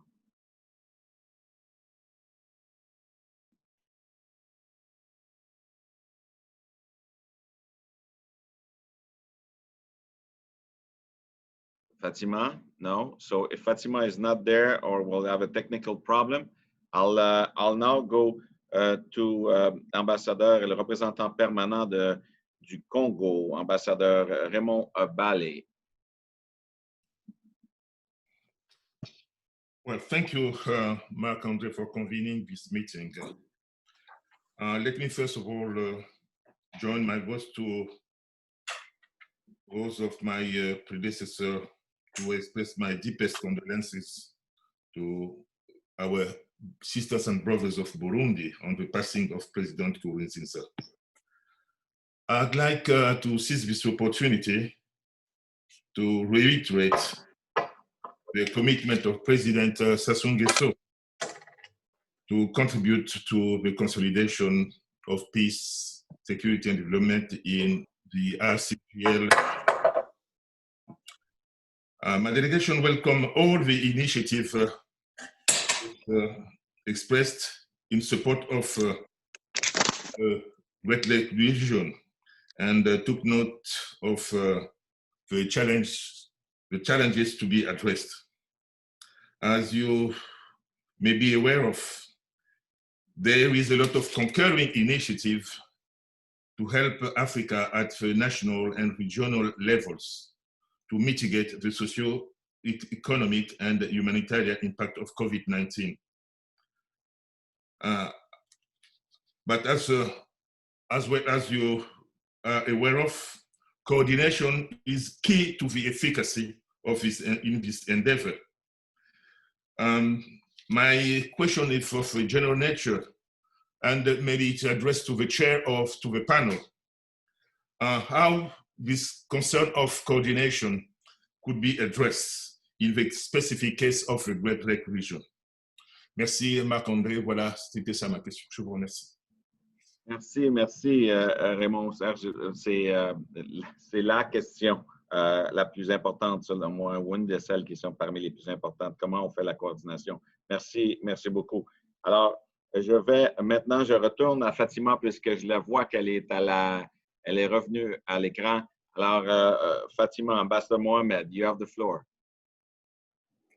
Thank you very much, Ambassador Marc-André. And I'd like to also join the voices of those who have spoken before me to express my condolences to the family, the people, and the government of Burundi for the death of President Nkurunziza. Chair, let me also very quickly join my voice in thanking all of the briefers for their insightful briefings. And basically, I'd like to reemphasize what a number of them have said about the fact that it has not all been doom in the region. At the beginning of this year, there was an air of optimism and hope across the Great Lakes region. And there have been a number of positive developments following the political changes in the DRC, with the signing of the political and reconciliation agreement in the Central African Republic, and of course the establishment of the transitional government in South Sudan, and the recently concluded elections in Burundi. In addition to that, we've heard the numerous initiatives that have been mentioned, including a series of meetings that unfortunately have been forced to be postponed due to the outbreak of COVID-19. And unfortunately, with the outbreak, most of these initiatives that have been put on hold will obviously have a number of consequences, but I think it's important for us to remain optimistic and redirect these energies to ensure that we respond to the multi-dimensional impact that this pandemic has had. Now, these developments, I think it calls for a reconfiguration of the multi-stakeholder approach already in place, and it's obvious that the pandemic would impact our peacemaking efforts, which cannot be done by remote control. So with this, Chair, permit me to highlight 4 areas where we believe we need to pay particular attention to. First, it's important to generate and maintain political coherence. Our collective success against the M23 armed group was due largely to the strategic convergence between key national, regional, and international actors, and close coordination between regional countries, the SADC, the AU Peace and Security Council, and of course the UN Security Council contributed very much to our success in defeating this group. Secondly, there is a compelling need to broaden our approach beyond security. We need to identify key issues and build coalition around them. Coalition that will generate political support, partnerships, and funding.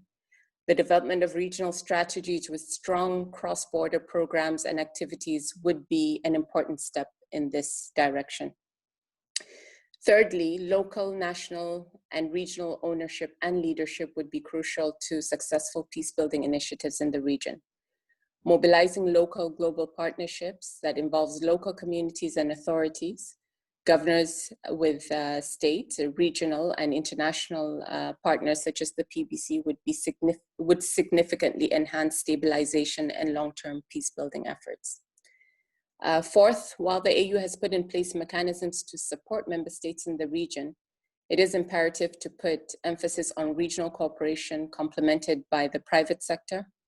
And I'm happy there was a female representative from the private sector as one of the briefers today. Of course, the international community and all relevant partners.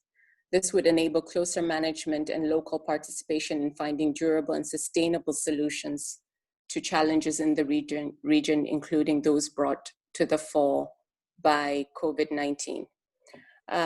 Mr. Chair, lastly, I'd like to also join the voice of my sister, Ambassador Liberata, who has very eloquently emphasized the need for the support of the Women, Peace and Security agenda. And I'm really happy that you jumped onto this, and would like to commend you and your government for the efforts we've seen so far, and the support, of course. Of course, the AU is very happy to join you in supporting this agenda. As you know, we also have a number of initiatives within the framework of our Women, Peace and Security agenda. And I look forward to a closer collaboration in that front. Let me conclude also by reaffirming that our commitment to partner with other regional, sub-regional organizations, ECAS, ICJ, LR, SADC, and of course the UN system to support countries of the region to address the multi-layered challenges in the region.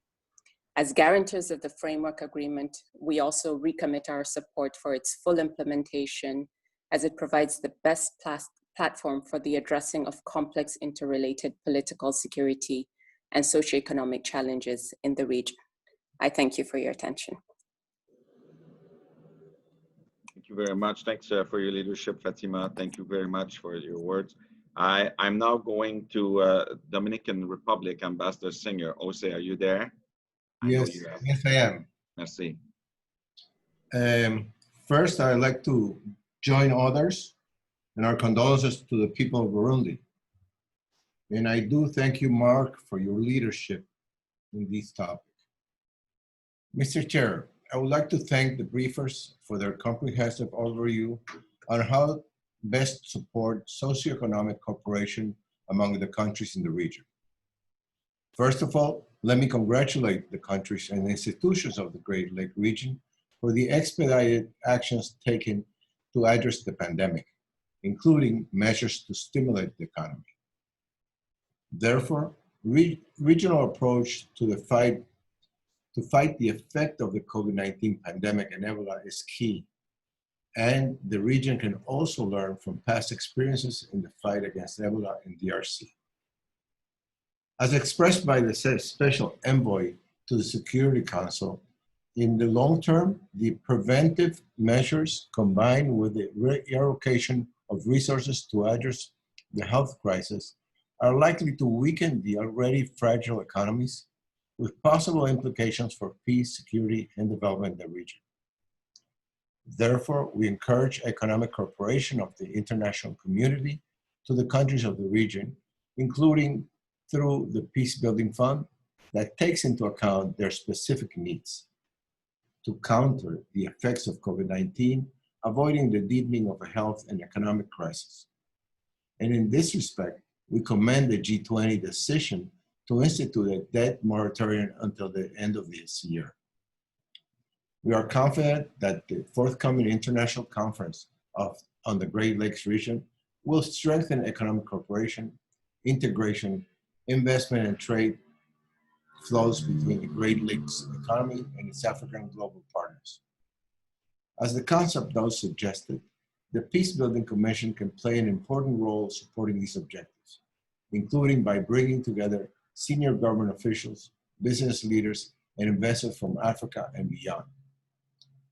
Mr. Chair, as evidence shows, women continue to be one of the most impacted populations by crisis. As expressed by Ambassador Mula, We therefore concur with the conclusions set forward by the Advisory Group on Women, Peace and Security to ensure that progress made thus far on the implementation of Resolution 1325 is safeguarded, and that compensatory measures be considered to address the economic recovery needs of women. Mr. Chair, elections in the Central African Republic and Tanzania are upcoming, and the Commission can play an important role in supporting these countries during the election processes. Peaceful, transparent, and credible elections is an important base to achieve socioeconomic stability. The initiatives of the President of the DRC to continue promoting the rapprochement of the region is an important step. It is also essential to implement the regional agreements, such as the application of the certificate of the International Conference of the Great Lakes region and implementation of the framework for peace and stability of DRC and the region. Mr. Chair, in order to seek socioeconomic revitalization amid the pandemic in the region, the humanitarian situation must be addressed, the rule of law strengthened, meaningful and full participation of women and youth in the decision-making and investment in development must occur.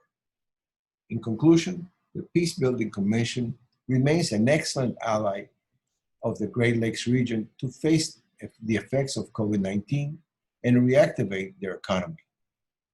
In order to seek a socio-economic revitalization amid the pandemic in the region, the humanitarian situation must be addressed.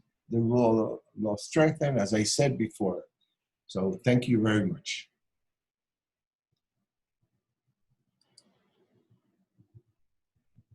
So thank you very much, Jose, for those words. And now I'll go to the permanent. I'll just give you the list before I give the floor to the permanent representative of Rwanda. I know some of you are asking. It's just I'm trying to accommodate everyone. So then so I just want everyone to know the list that I have now so far. So I'll give the floor to Rwanda, Tanzania, the DRC, Oscar, and then Egypt and Switzerland. After that, I'll go further down, but I'll give you the list later. So, Ambassador Rugobiza, Valentine, you have the floor. Thank you very much. Thank you very much, and good morning, Ambassador Marc-André. Good morning to all. I would like to thank very much all the briefers. Really, your briefings were very insightful and very informative. I wish also to extend Rwanda's condolences to the people and Burundi, to people and government of Burundi, has been expressed by our own president 2 days ago. I really want to comment the initiative of this meeting on the Great Lakes region. It is timely, it is very much needed, but also to have a representative of the business in this engagement. And I believe that this is a lesson. This is something we should, a practice we should extend to actually all peace building commissions. It will. I believe we will benefit a lot from having the voice of the private sector, or people acting on the ground in the peace building discussions. Let me just, I would say a few words before going a little bit more in detail, bear with me. First of all, just to say that the Great Lakes region has been often presented as a region of endless challenges and problems. And I would really like here to invite to the fact that this is a region of endless opportunities. This is a region where opportunities are very little known. But because it has been portrayed as a region of problems, what happens is that it ends up becoming a haven for illegitimate businesses. So what we would like to see is to really see more legitimate businesses coming, and we will, all the governments of the region, but also working with the regional players, we will play our part in making sure that legitimate businesses get to understand what this region is, what are the potential in this region. The only reason you have so many illegal and illegitimate operators in the region, it is because the legitimate ones are actually not there. So they have a free space. Second point is that there is a clear improvement on the security and cooperation front. And here, really, the credit has to go to the region. The credit has to go to the region, to the leaders of the region, working with each other in really trying to just neutralize the armed forces that are operating illegally, have been operating illegally in this region for a long time. And that is something positive we have to take note of as well. Regional cooperation is moving in the right direction as well. And I want to commend the PSF here that has played a key role in facilitating that. So we're seeing positive progress. At the same time, it's not all rosy.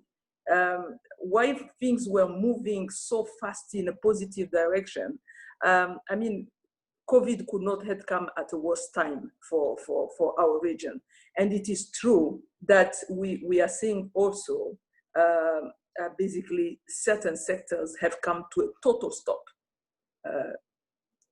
Tourism, exports, transport, they have come to a total stop. And that is where we need also to work together and see in the recovery phase, how we can work together, all of us.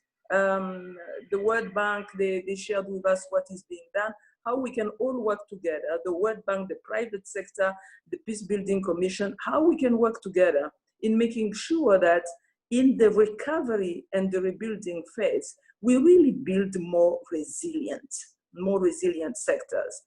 For example, we have seen that our cross-border trade is not resilient enough. I mean, our trade corridors have been challenged.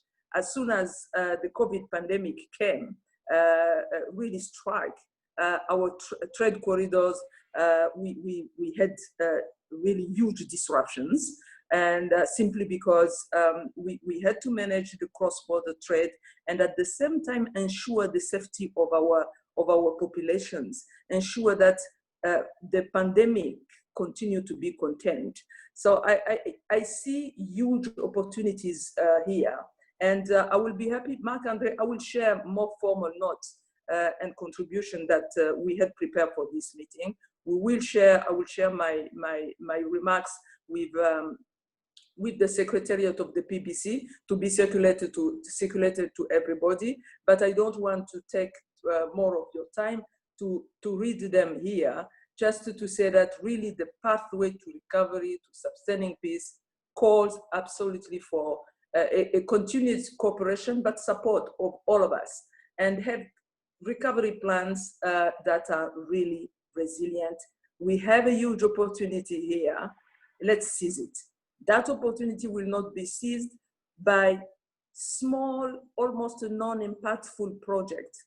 So, of course, the trade and investment conference in Rwanda has been postponed, but we are very much looking forward to receiving all of you when it is possible to be held, and it will certainly be possible in December. We are looking forward to receiving all of you.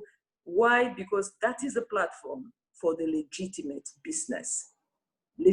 businesses to come together and start closing that huge space that we have left there for all the illegal operators.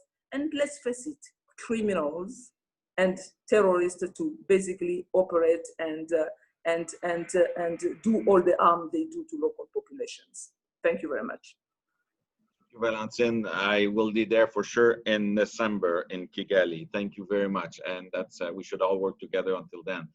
So now I give the floor. I'm very excited because I think it's the first time that he's giving he's talking to the Peace Building Commission. If I'm not mistaken, maybe I'm mistaken, but I'm getting old. Sometimes my memory is tricking me. But I want to say a warmest welcome to a newish ambassador. I would say newish because he's been here for a few weeks, but due to COVID-19, he's been able to not been able to as present physically as possible as we would have liked.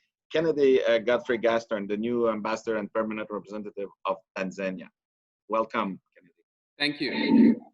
Thank you very much, Ambassador McHenry, the chair of the Peace Building Commission, for organizing this really special meeting. Indeed, this is my first time to have an opportunity to engage directly with Peace Building Commission, a platform like this.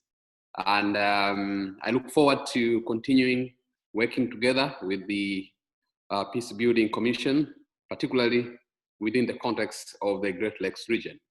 Allow me to begin by sincerely recording my condolences to the government and the people of the Republic of Burundi due to untimely demise of His Excellency President Pierre Nkurunziza. We pray that his soul may rest in peace. I would also like to thank our briefers for their comprehensive remarks, which covered substantial key issues. I wish not to repeat all the issues that were raised, but I very much take note of them. Mr. Chair, the COVID-19 pandemic in the Great Lakes region remains a health and socio-economic concern, and therefore should be treated as a priority for the region. As the COVID-19 pandemic has not spared the region, with the situation continuing to evolve rapidly, the United Republic of Tanzania and other Great Lakes countries have responded swiftly to implement various measures to contain and prevent spread of the COVID-19. And I think we very much salute the able leadership within the region that have been able to put in place necessary measures to deal with the situation. We also believe that the full economic magnitude and impact of the pandemic cannot be predicted with certainty at this stage. It is public knowledge that COVID-19 pandemic has caused huge short and long-term socio-economic impact on the Great Lakes region. These economic consequences may negatively affect the peace process in the region.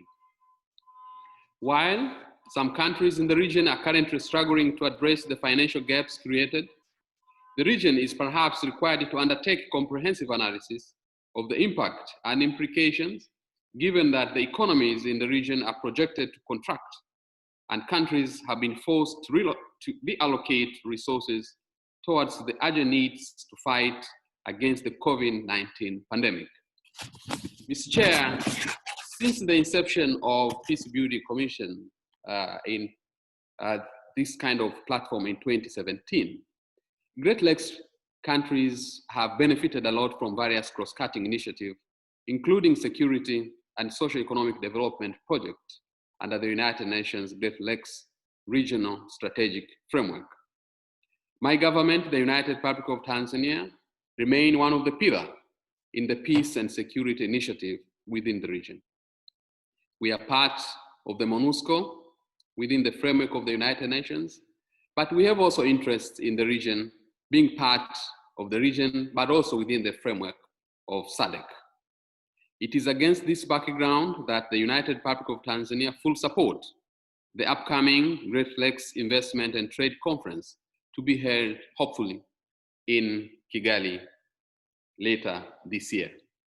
It's also my sincere hope that this platform like this provides a unique opportunity to get ideas on how such kind of platform can be organized in order to bring a needed impact on the ground. I therefore take note of my previous speakers who have spoken, including Ambassador Liberata Mulamula, but also Ambassador Valentin, and I look forward to reading really the comprehensive concept which you have prepared in preparation for this meeting for us also to make input in that.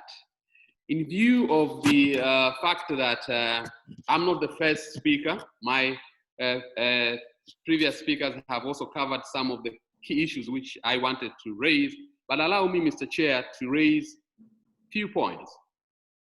The first, I wish the PBC to also take note that MONUSCO is likely to exit by 2022-23 in the Democratic Republic of Congo. PBC therefore needed to engage all stakeholders in order to analyze the situation and make informed decisions about possible post-MONUSCO peace-building activities and the funding in the Democratic Republic of Congo. The second point, Mr. Chair, relates to the involvement of international financial institutions within the peace-building initiative in the region. I have taken note of the presentation by the World Bank in this meeting, but also as recently raised by, noted by His Excellency Dr. John Pombe Joseph Magufuli, the President of the United Republic of Tanzania. Tanzania is of the opinion that there is also a need for international financial institutions, such as the World Bank, to consider providing a debt relief in a form of debt cancellations to countries in need, on top of other financial packages that they are putting in place to help the region. We believe that this will enable countries in the region to spend the then debt servicing budget in combating COVID-19, which is really a much needed resources. Lastly, Mr. Chair, I wish again to reiterate, as it has been mentioned, regarding the upcoming election in Tanzania, sometimes in October, November. I can assure you that, and assure this platform that the upcoming election will be democratic, free, fair, and transparent, as has always been the case in the past. I believe these are already part of the DNA of electoral processes in Tanzania. I thank you, Mr. Chair.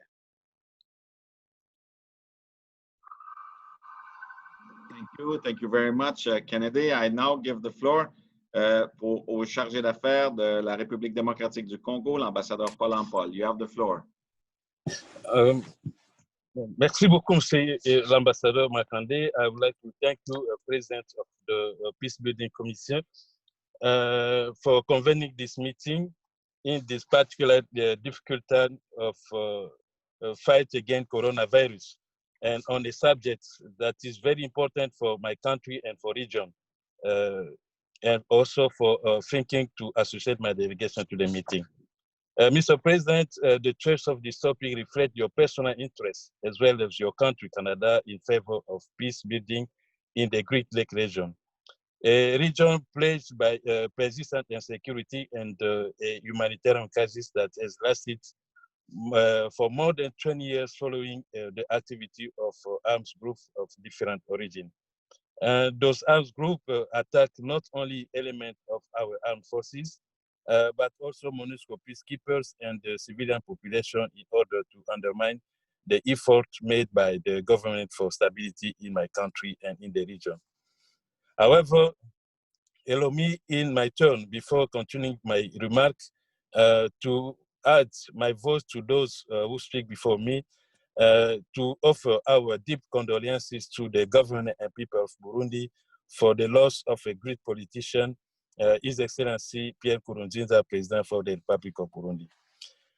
Mr. President, my delegation pledged to participate in this meeting initiated by your commission and which will contribute to the coordination and regional priorities and the mobilization of necessary support for the consolidation of peace in the Great Lake region.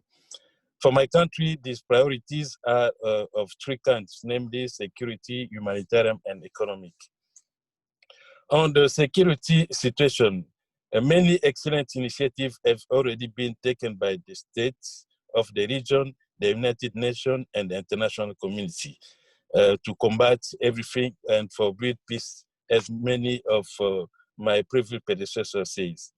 That means the real problem is at the level of effective implementation of this initiative and strategy, which requires the political will of all and substantial resources.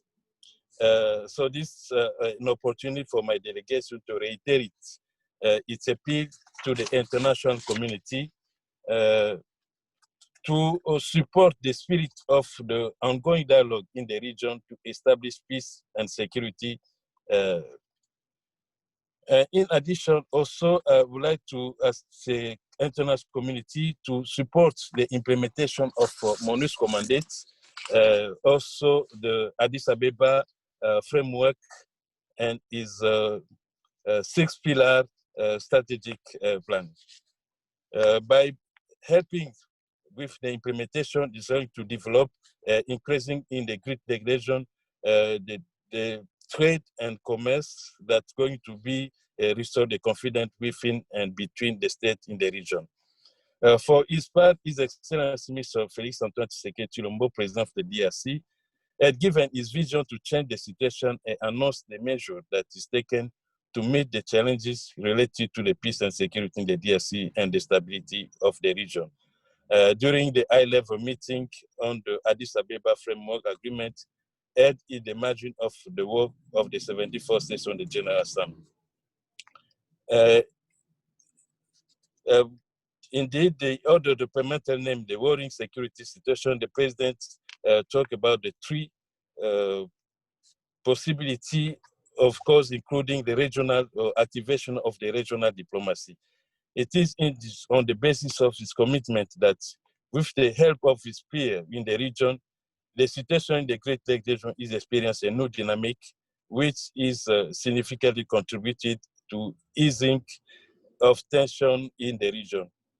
It is therefore important to seize the momentum to change the narrative in the region, to move from the discursive dominated by conflict to one that emphasizes the trajectory of regional development. Furthermore, the military approach has shown its limits, and that is essential. Essential that we look for non-military solution for both national and foreign arms groups in order to bring peace in the region. For that, we commend the effort undertaken by the Special Envoy of the Secretary General for the Great Lake region, who with the support for the DRC National Mechanism and other regional guarantors, work to promote cooperation around non-military measures to eradicate negative forces in the region. The DRC appreciates at its true value the imperative of the concrete support of the international community to this meeting, and is favorable that option of mobilizing of resources are raised for the implementation of the non-military measure for reverse the trend of recurrent violence in the Great Lake region. The DRC is also in favor of strengthening the operational capacity of the Joint Explain Verification Mechanism, the only regional structure responsible for monitoring, verifying, and reporting on negative forces crossing the border between neighboring countries and Eastern Ground Floor and vice versa. With regard to the DDR, I would encourage the Peace Building Commission to support the strengthening of regional DDR program as well as other measures that can consolidate peace in the DRC in the region. And for its part, the DRC is working with a new vision of the Peace Building Commission and also with the new program of DDRC. But this new framework is going to take account of the social political context, is going to need the support of partners. Regarding the 10th high-level meeting of head of states and the government of the region monitoring mechanism, initially scheduled for March 27 to 29 March in Kinshasa, postponed until later due to the coronavirus pandemic, I would like to reaffirm the commitment of the President Félix Tshisekedi Tshilombo to assume the presidency of the regional mechanism for monitoring mechanisms as soon as possible. Mr. President, the Great Lake region is facing a very worrying humanitarian situation with its consequences on peace and security in the region. This mainly the situation of thousands of displaced people, as well as the viral diseases of Ebola, measles, and COVID-19. With particular regard to the COVID-19, it should be emphasized that the effect of this pandemic calls for greater attention and more great support for the effort of the countries of the region to prevent setback to the progress made and to preserve the development trajectory of the region.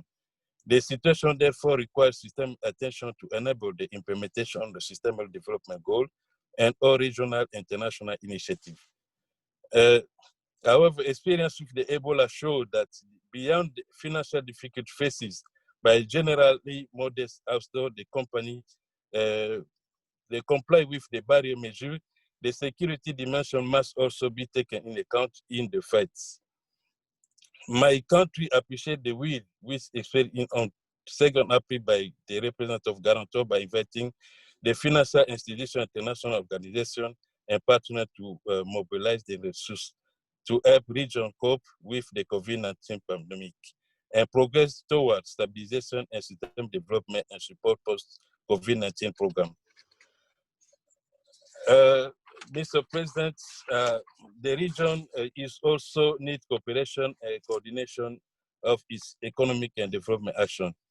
And for that, we hope that the meeting that's on investment planned in December this year is going to be the opportunity for people in the region to strengthen the regional integration and development. It should also be noted that the country of the Great Region are concerned about the current and post-COVID-19 economic consequences of the crisis, with the deficit generated by the cost of the response as well as the showdown in economic activity, and trade both at international and local level. Tax revenue are badly affected and budget forecast totally absent. For my country, the effort of the international community to help African countries and the region to get out to the crisis and better ensure after COVID-19 should include cancellation and other lightening of debt level. Mr. President, I will send my entire copy of the remark to the Secretary. But let me to take opportunity to wish to your country, Canada, a big success for the election in 17 June for the Security Council. Thank you, Mr. President.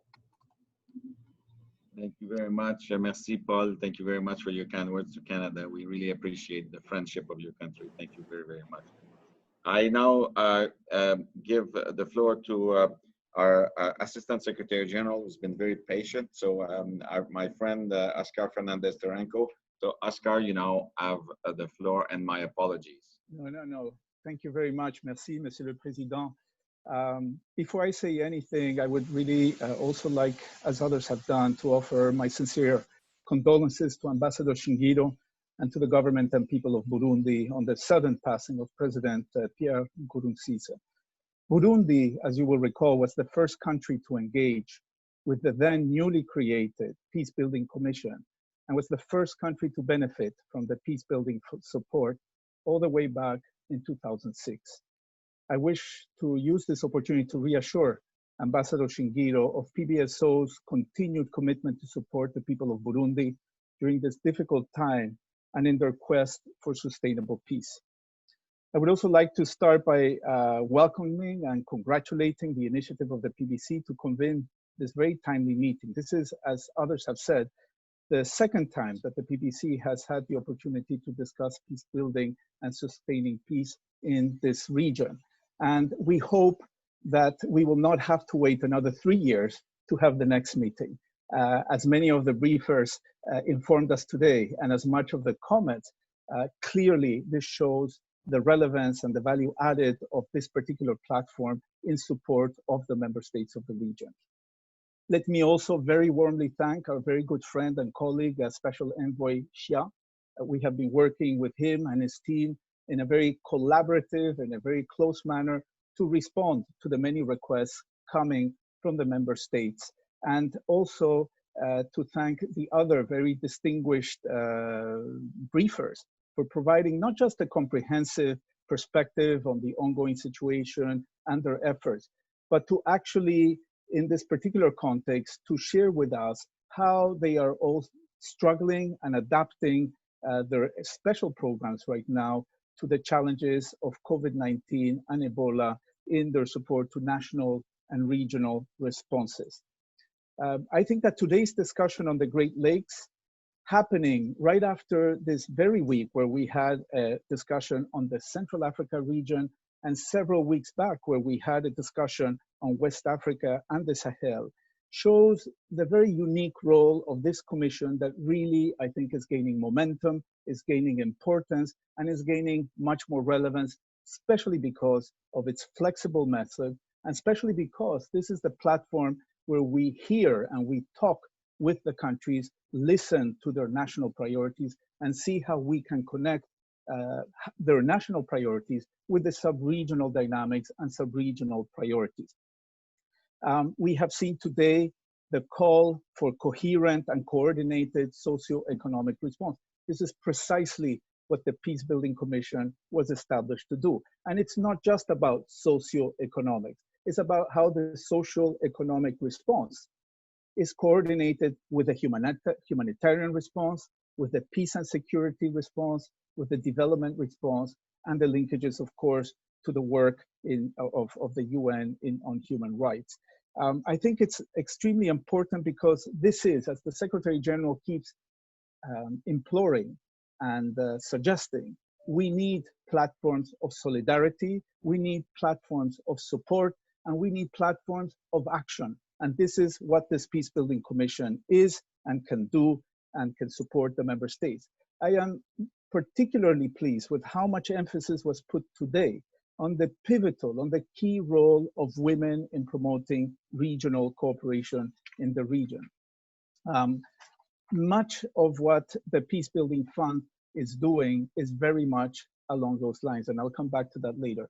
But let me suggest that today's discussion really offers an excellent opportunity for a follow-up meeting of the Peace Building Commission before the end of the year to further explore how the PBC can support the Great Lakes Investment and Trade Conference organized by the Special Envoy, the International Conference of the Great Lakes region, and the government of the Republic of Rwanda to support what I think Valentin sort of framed it so well, to support a region of endless opportunities, to promote cross-border trade and investments, and especially to promote legal investments. I think this is a crucial conference, and this Peace Building Commission can be the platform to try to rally support and to sort of help in the preparatory effort for this conference that will be held in Kigali on the 2nd to 3rd of December. Many of the briefers have made reference to the Peace Building Fund. This fund is meant to act in a catalytic, rapid, flexible manner in support to government priorities. It is clear that since the last meeting, and this is why I stress how important it is for PDSO and the fund to have this type of platforms where we can hear what the member states' priorities are.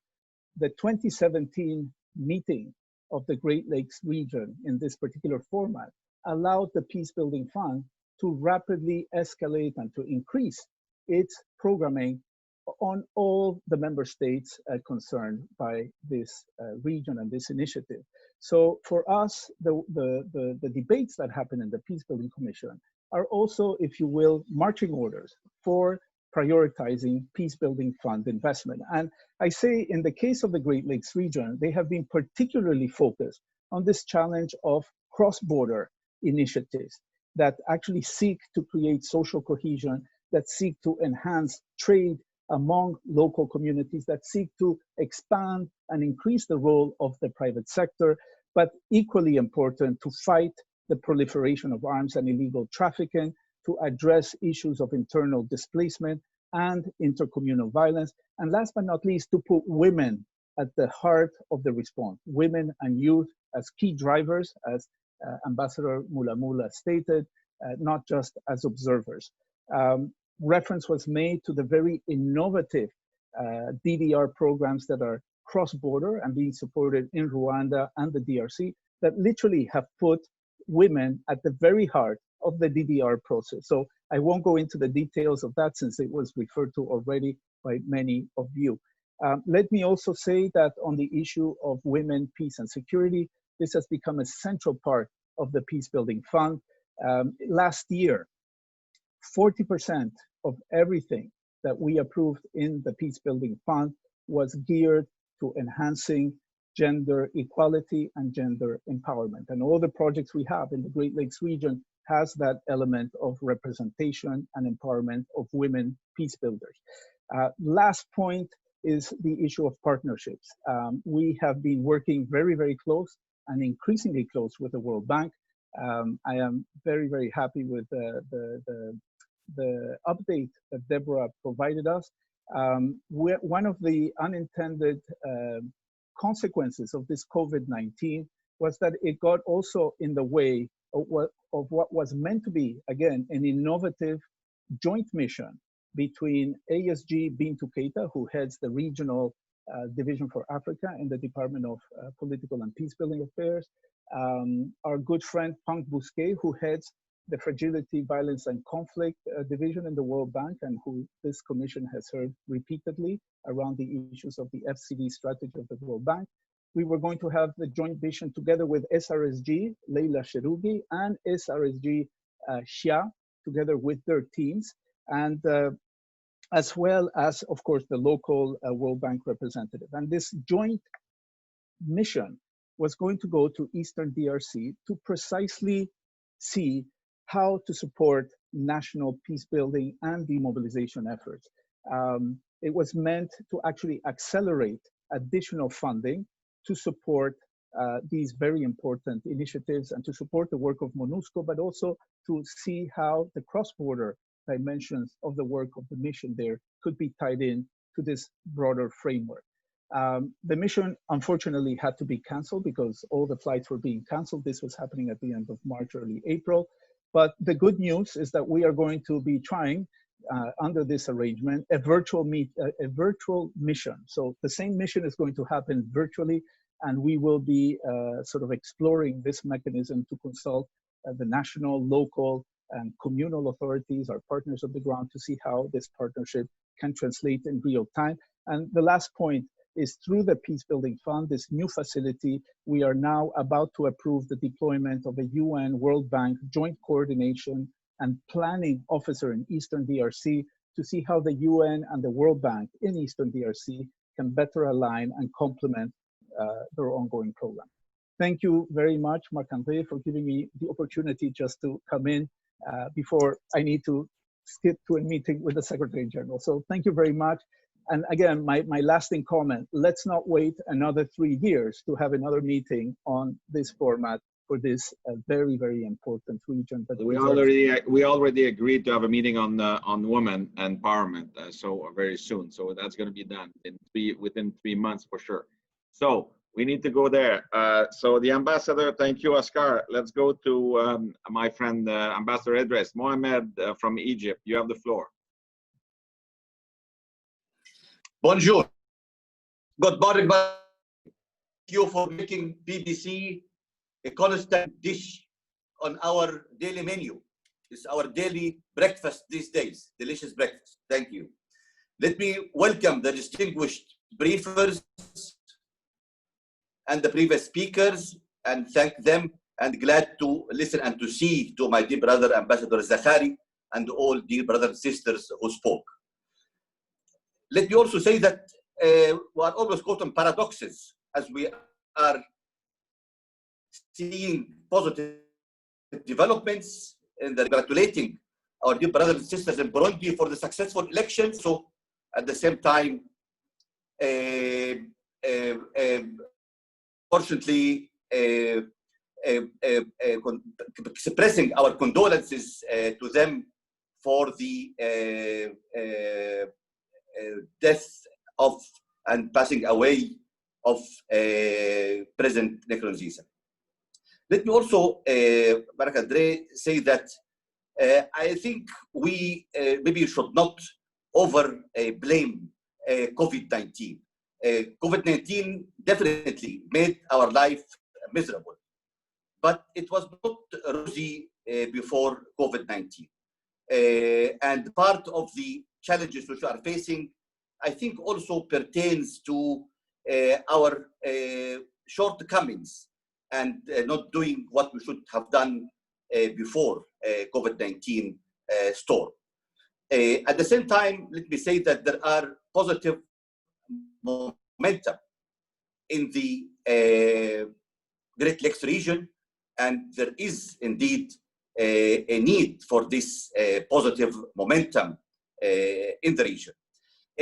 I think we are important that within this new momentum that the SG initiative to put a new regional strategy under the auspices of the Special Envoy Lakes region is a positive step. And in this new strategy, we can build also on the Security Council resolution Great Lakes region on December 2017. And I'd like to refer that Egypt at that time was member of the council and was instrumental in that resolution. And the aim is to increase national ownership. Definitely the best recipe is having this meaningful partnership with the countries of the region and to create better understanding between the countries, regional mechanisms like ICGLR, AU frameworks and UN, and PBC is best positioned to show leadership on this. So I encourage the PBC to invite the Secretariat to hold a special briefing on the new regional strategy. Then we can work together through the PBC, governed and guided by the vision of the countries of the region to present a concrete input to be taken into consideration while we are developing the new strategies. The Great Lakes region is a region of great challenges, but also a region of great expectations, and as Adonia and Valentin mentioned, also great opportunities. Thank you very much.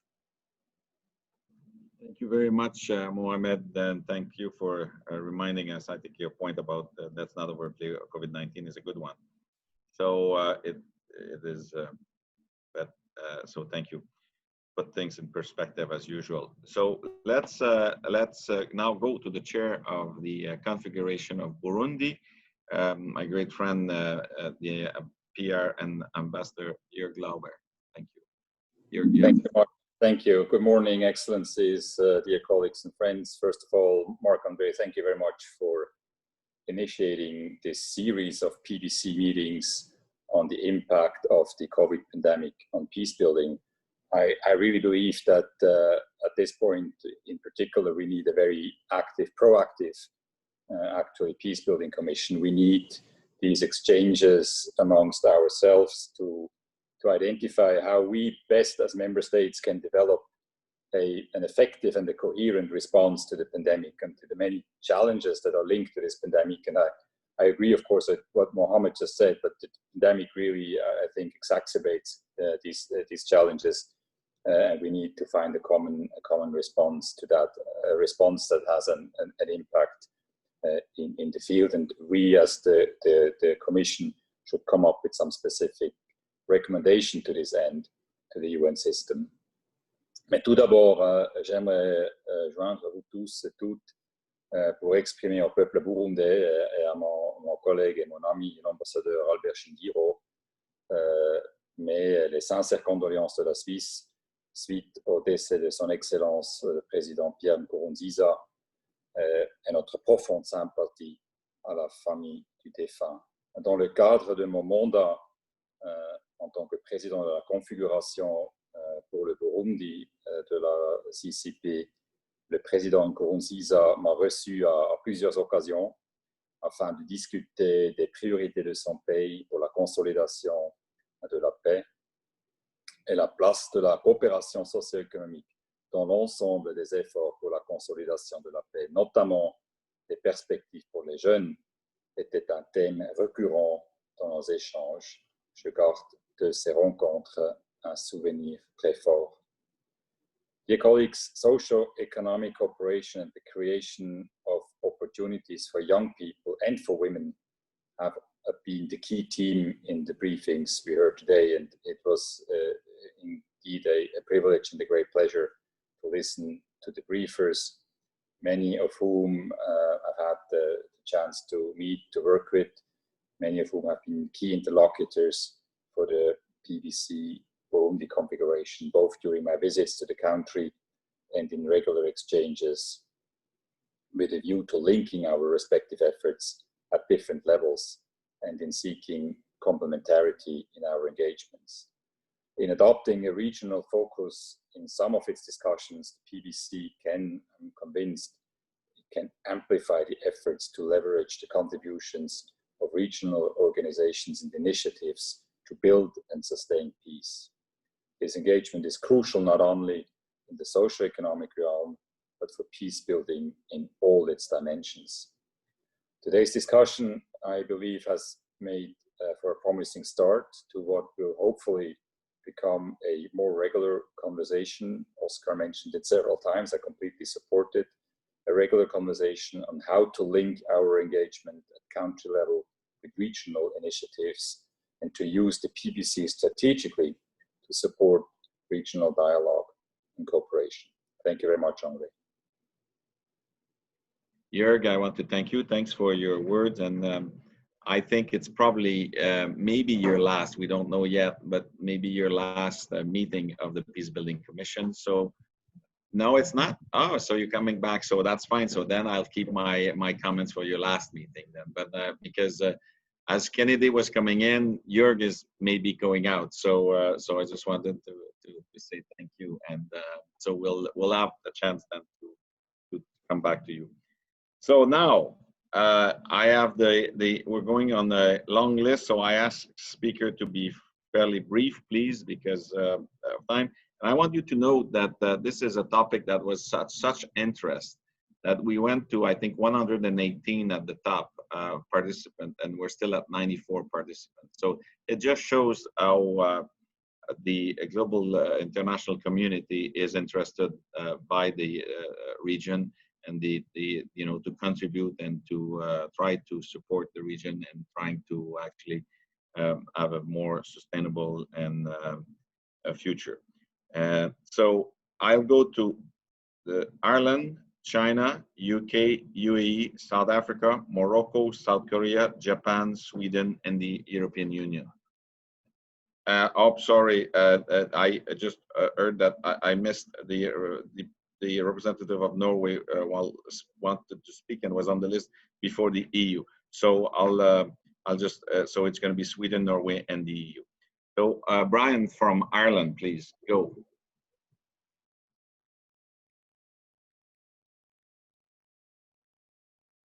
Brian, we don't hear you. Brian?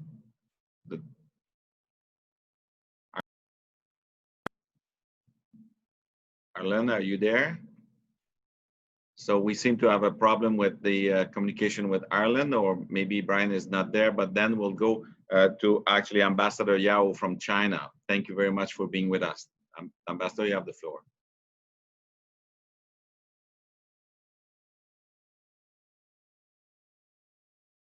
Ambassador, we do not hear you. There's something.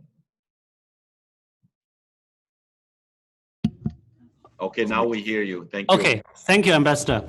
Thank you very much. I thank you for convening this meeting. And also, I would like to thank Special Envoy, Mr. Xia, and all other panelists for their briefing. At first, I would like to express deep condolences over the passing of President Nkurunziza and extend sincere sympathy to the government and the people of Burundi. The Great Lakes region is in the heart of the African continent.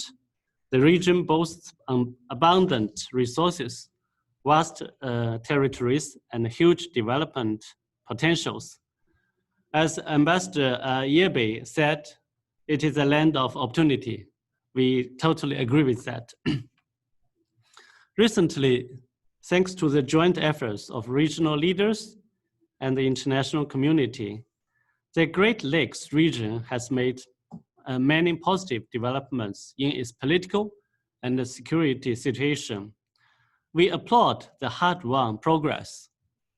Whereas facing severe challenges of the COVID-19 pandemic and the Ebola virus disease, we must see the sobering fact that the region can only achieve long-term peace, security, and prosperity through addressing the root causes of the problems.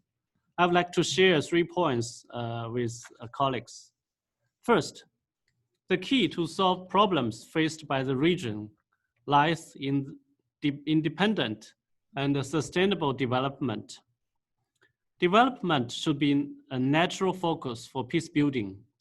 China welcomes and supports efforts made by Special Envoy of SG Xia Huang in pushing for a shift from a conflict-dominated narrative about the region to a focus on the evolving development trajectory.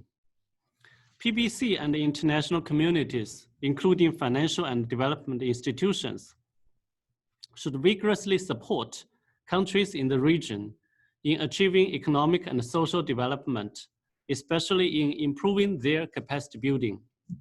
Second, national ownership of countries in the region should be fully respected during the peace building process. PBC should respect their view and try to mobilize necessary resources in accordance with their priorities and roadmap formulated by themselves. We encourage PBC to further enhance communication and coordination with SESG's office, ICGLR, and regional governments.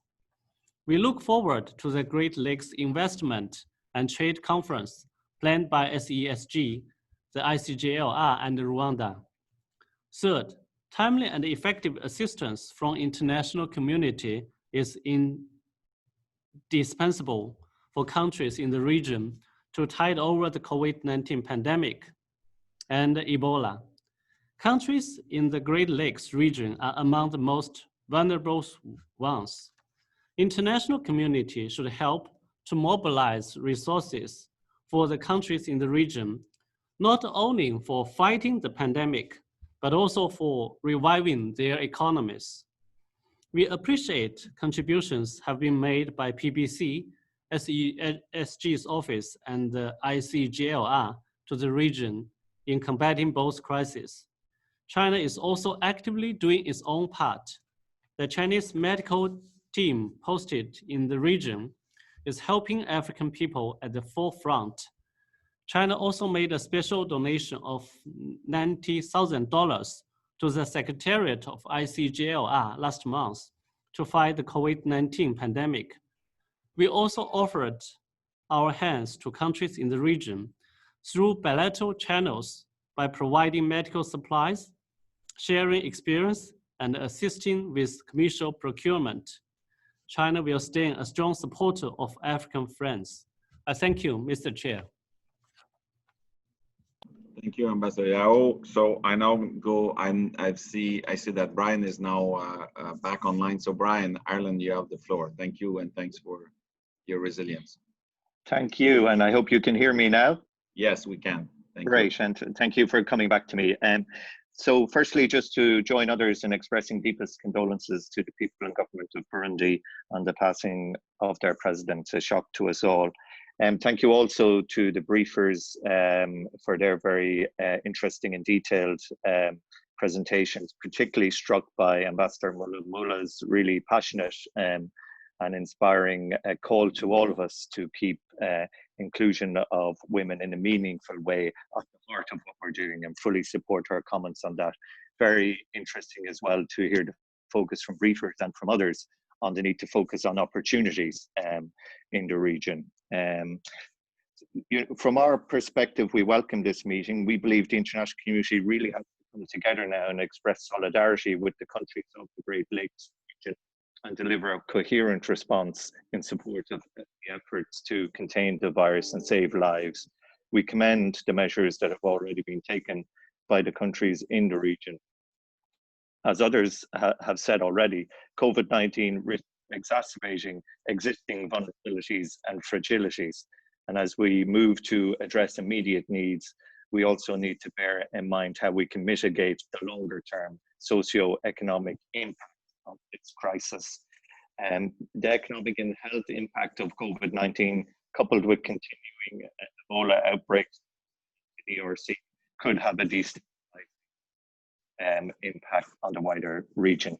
We very much welcome the decision taken by Mark Lowcock to release 40 million from the Central Emergency Relief Fund. This fund is something that Ireland has been a long-standing supporter and contributor to, and it can make a big difference. allowing goods to move safely across borders and preserving political gains, also essential to providing that greater solidarity and helping to build regional cooperation. There are issues in countries about capacities of health systems to deal with surges in cases.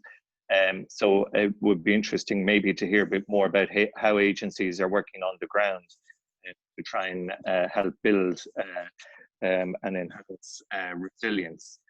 We also welcome the ongoing efforts of DSRSG to engage with all actors on the ground in helping to build sustainable peace. From our own experience of the peace process on the island of Ireland, we know the importance of having international support, the importance of regional cooperation, and also the importance of taking an inclusive approach, including women, including young people, including civil society. I'd really like to encourage, as others have done as well, that at the PBC, that we come back to these issues and that we keep a strong focus on how we can help to support and work with our partners in the Great Lakes region, not only in responding to the COVID-19 outbreak, but in the longer term issues of promoting economic development and building sustainable peace. Thank you again. Thank you, Brian. I now go to James as a representative of the United Kingdom. James, you have the floor. Thank you very much, Mr. Chairman, and thanks also to Special Envoy Xia Huang for his briefing, and also to the many others who've spoken today. We agree with so much that we've heard. I thought the prognosis set out, particularly by Ambassador Fatima Mohammed for the AU, was really excellent as a sort of big picture piece. I also agree with others that it was great to hear from Mr. Nous on her experiences, and I thought Ambassador Rugwabiza was right that we should try and hear more from investors and business people in this format. I think, you know, from our perspective, that this is again, as with our other discussions, a really timely discussion. You know, we've got to continue to work towards greater regional prosperity and sustainability and long-lasting peace, as Special Envoy Xia said. And as we've heard today, the COVID pandemic in the Great Lakes poses a risk to all that because it compounds the pre-existing challenges that we already have. And the risks it poses are really across the board. They're macroeconomic, as we've heard. They are security, they are health, and they are humanitarian. So in terms of conflict prevention, we're already seeing reports of human rights violations. We're seeing the slowdown in the regional mediation efforts and a reduced focus on the implementation of peace, security, and cooperation frameworks for the DRC. So we know that taken together, these factors will naturally result in further deterioration in the humanitarian situation and the situation more broadly, unless we do something to reverse that trend, and that needs to be our focus. I think it's also just worth noting that despite that slowdown, politics doesn't stand still, and we need to, as the international community, remain ready to be engaged on key developments, you know, such as the formulation of a new government in Burundi. This is an opportunity to promote security and stability in the region. So we mustn't be distracted. We need to continue to engage and not lose sight of those issues. I thought it was also telling that we didn't hear that much about good governance and human rights today. It's really critical that we continue to do what we can to support the further development of good governance, and also that we continue to support human rights in these areas. If we lose sight of that, we lose sight of some of the really critical enablers of the rest of the work that we want to do. I also think, just as an aside, we need to be very careful that we don't allow addressing COVID-19 to distract us and to distract our attention from the health challenges around Ebola in this region as well. We need to make sure that we don't divert our attention away from that. So, Mr. Chair, I wanted to make three really brief points, as you said, and then hand the floor back. The first is that we mustn't separate our work to help challenge and combat COVID from our broader efforts to address the underlying causes of instability and security. Our efforts will be completely undermined if our engagement with local communities and their concerns are not placed at the heart of our response. So we need to just make sure we do that.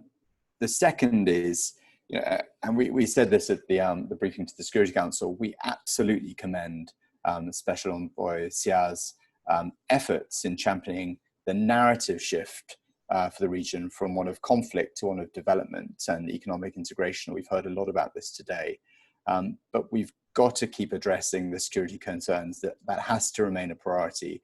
The underlying drivers of conflict will continue to hamper economic development and reduce the ability of initiatives such as the Great Lakes Investment and Trade Conference to deliver long-lasting and sustainable economic growth if we don't secure the security situation.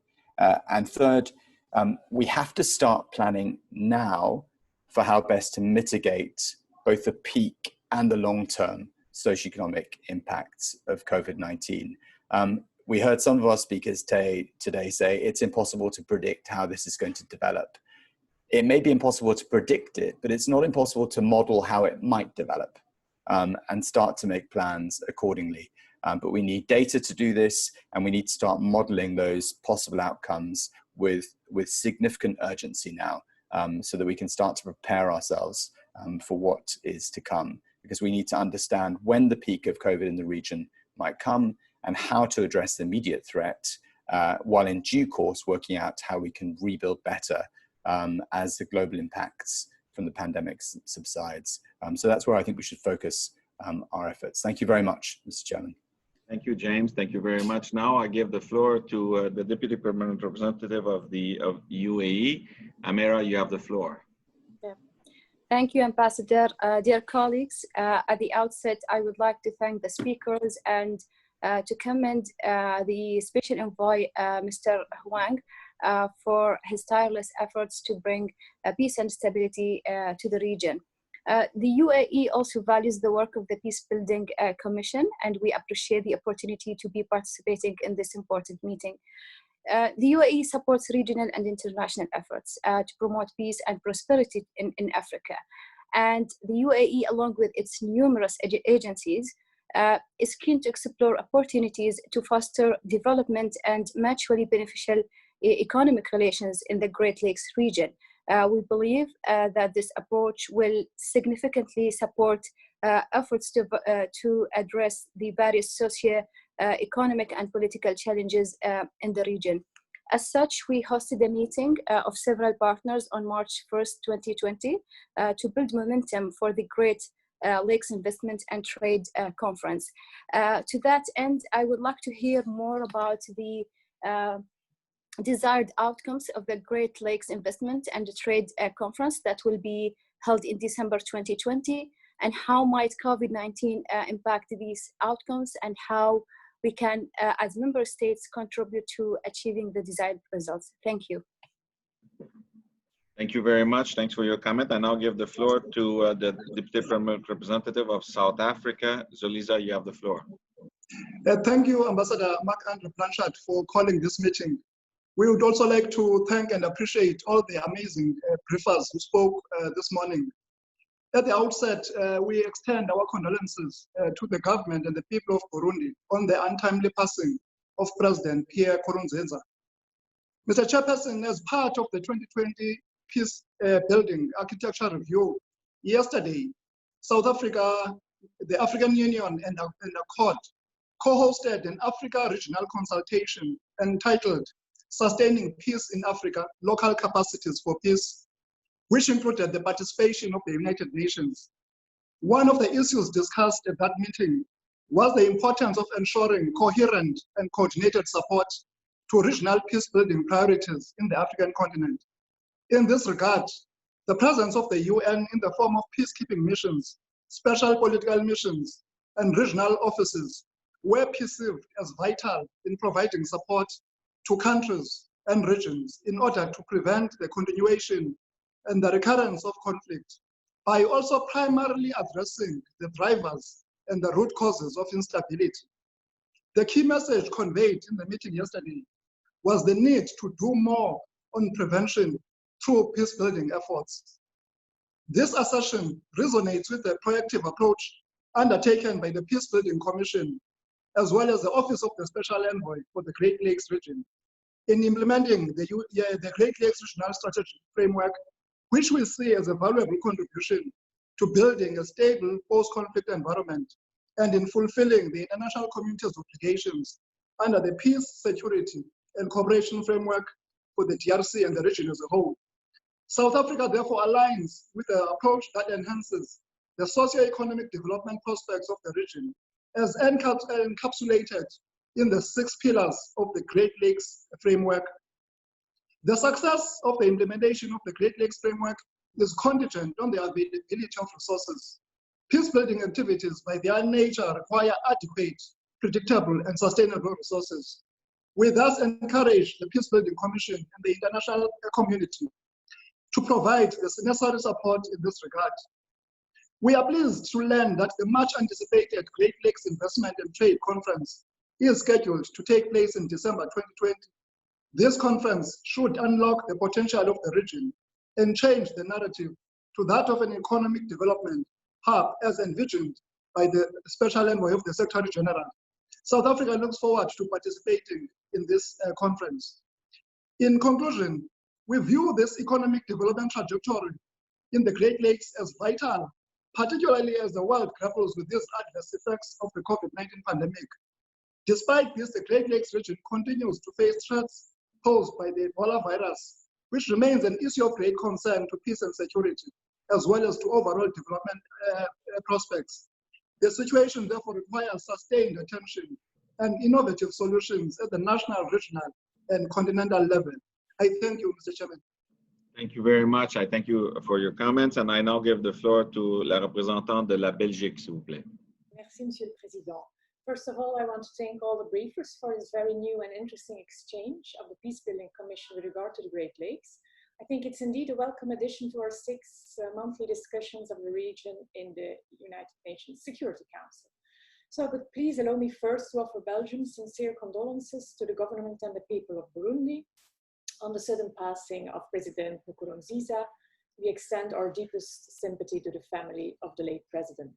We also would like to seize this opportunity to table 3 points.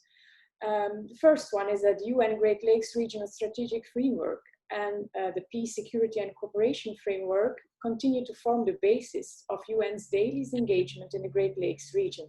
However, some of these documents are somehow dated or lack implementation, whereas the current positive regional dynamics and the COVID pandemic undoubtedly provide some further policy space which would be used to improve or even rethink the basic tenets of UN engagement with the region. In this regard, we also take note of the positive outcome of the recent elections in Burundi. Secondly, we therefore look forward to the development of a new regional strategy. As we have pleaded repeatedly in the Security Council, in formal terms, this should be a collective endeavor allowing for input by all relevant stakeholders. In terms of content, the new regional strategy should comprehensively encompass all UN pillars, not only socio-economic development, but also human rights and peace and security. Within the context of the activities of the PBC and the PBF, the nexus between these 3 pillars is and should remain particularly strong. We would therefore urge for specific attention to several points. These would include the following. We should not only aim for socio-economic development, but sustainable socio-economic development. This would encompass more attention to projects that strengthen the socio-economic level playing field, transparency, and anti-corruption. Regional trade and investment should therefore be intrinsically linked to the promotion of these objectives. Further regional socio-economic integration needs to be fostered, both through the International Conference for the Great Lakes region, as we can witness today, but also through other regional or sub-regional entities that have the potential and expertise, including the Communauté économique des pays des Grands Lacs. In this context, we also welcome the DRC's aspiration to join the EAC. Such a development might highly contribute to a further reduction of regional political tensions and foster economic development. Undoubtedly, preparedness saves lives and money. We therefore wonder which lessons learned with earlier ongoing outbreaks of COVID-19, Ebola, but also with the measles and other epidemics in the region could be used to strengthen the region, but also further interregional cooperation in terms of health preparedness and responsiveness. In this regard, Belgium and the EU both remain strategic partners. Finally, we should always pay adequate attention to the root causes of conflict. In this context, we want to ask special attention for the fight against the illegal exploitation of natural resources. It's a field in which some regional organizations, such as the ICGLR, have a long established role. However, that is also why we should, at the same time, keep involving with other entities, such as the OECD and all international financial institutions, including the IMF. Transparency and anti-corruption go hand in hand, not only to foster economic development, but also to prevent conflict. That is exactly why we will organize a further specific area meeting on this topic in early July. I'd like to thank you for your attention. Un tout grand merci, Monsieur le Président. Merci beaucoup, Karen. Merci. Alors, je demande maintenant à la représentante du Maroc, s'il vous plaît. Merci, Monsieur le Président. We thank you, Mr. Chair, for convening this important meeting, as well as all the previous briefers for their engagement and very informative briefings. Avant de commencer, permettez-moi d'exprimer les sincères condoléances et sentiments de solidarité du Maroc avec le peuple et le gouvernement du Burundi pour le décès regrettable du président Pierre Nkurunziza. So, Morocco highly welcomes the specific emphasis that have been put on the African continent and on the Great Lakes region today, particularly in the current context of the fight against the adverse effects of the global crisis. In this regard, and following the insightful briefings we heard earlier, it is paramount to maintain a continued attention on the intricate situations resulting from the combination of previous and new challenges triggered by the pandemic, in specific peace-building contexts like the African Great Lakes region. Second, ensure that such challenges do not risk disrupting regional peace and security or reverse hard-earned peace-building gains. Third, not disregard the primacy of the socioeconomic dimension of countries doubly affected by peace-building challenges and the negative repercussions of the global crisis, especially in the course of the achievement of their sustainable development goals. Last but not least, shed a greater focus on the key role women and young peace builders play every day, particularly in these compelling times. As you said, Mr. Chair, we are unfortunately not dealing with a gender-neutral crisis. Morocco wishes therefore to commend the countries of the Great Lakes region for the immediate actions they undertook in order to contain the spread of the COVID-19 virus and for their continued regional cooperation to overcome common challenges. Morocco wishes to highlight the role the PBC has stepped up to play over the last month in trying to shed light on the consequences of the pandemic.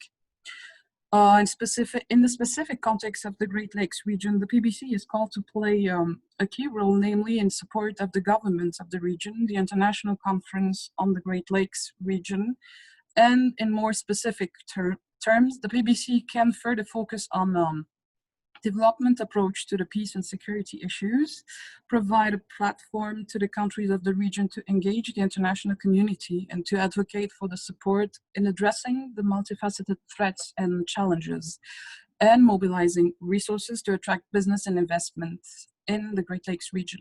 Finally, Mr. Chair, Morocco wishes to express full support to the countries of the Great Lakes region.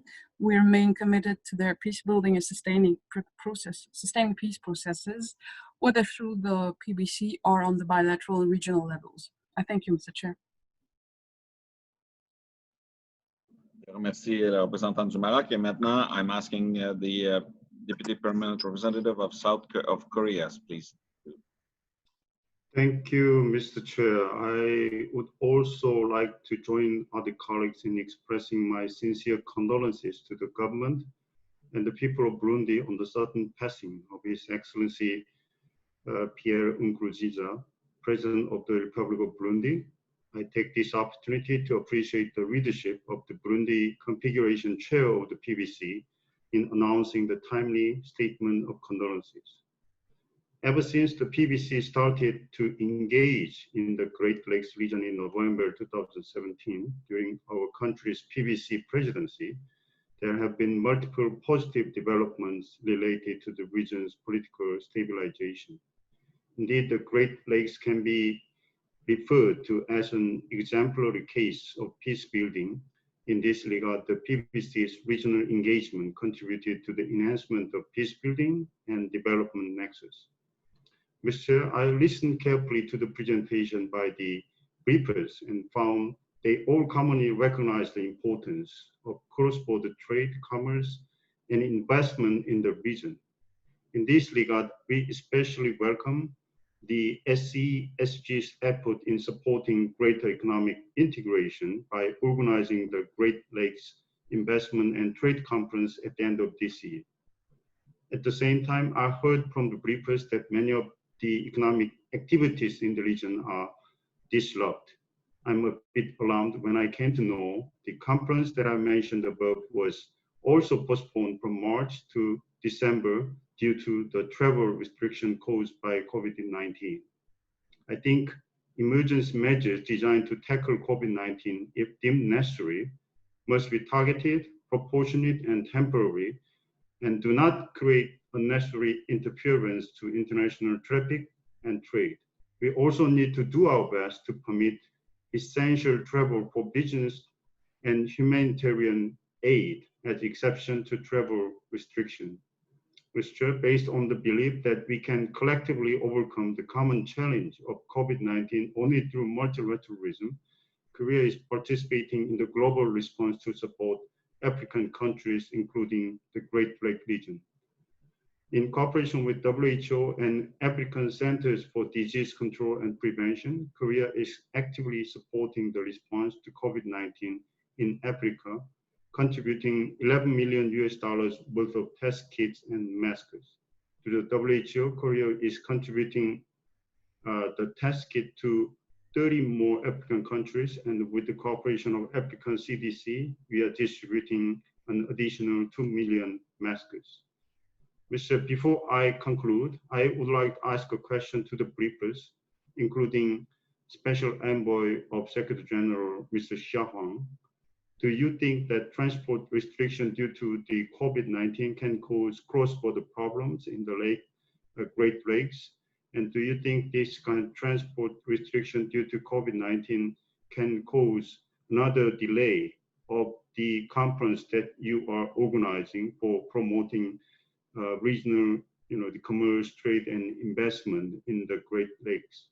And if so, how do you think we can tackle the problem? I thank you, Mr. Chair. Thank you very much. I now give the floor to the Deputy Permanent Representative of Japan. Namozu, you have the floor. Merci, Monsieur le Président. 非常感谢 Special Envoy Xia Huang and other briefers for their insightful briefings on the current situation in the Great Lakes region. At the outset, as an ambassador of the Permanent Mission of Japan, I would like to express our condolences on the sudden passing of His Excellency President Nkurunziza. Japan remains committed to supporting the people of Burundi in their endeavor to bring about a peaceful and prosperous future. I would like to underline a few points that Japan considers particularly important. First, political and security situation. In spite of ongoing COVID-19 crisis, we are strongly encouraged by the many positive bilateral and multilateral developments over the past few months in the region to ease tensions, address differences, and strengthen relations.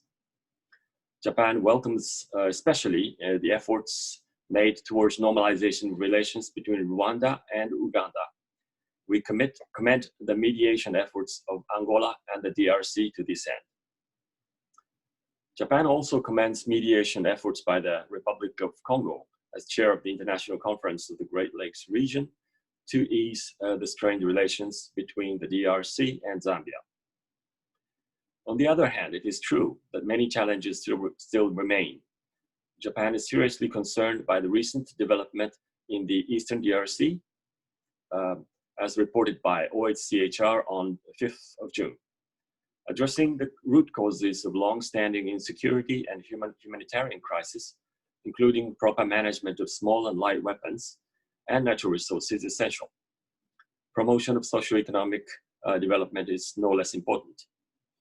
The international community should encourage and support Africa-led efforts, including mediation, good offices, early warning, conflict prevention, and peace building.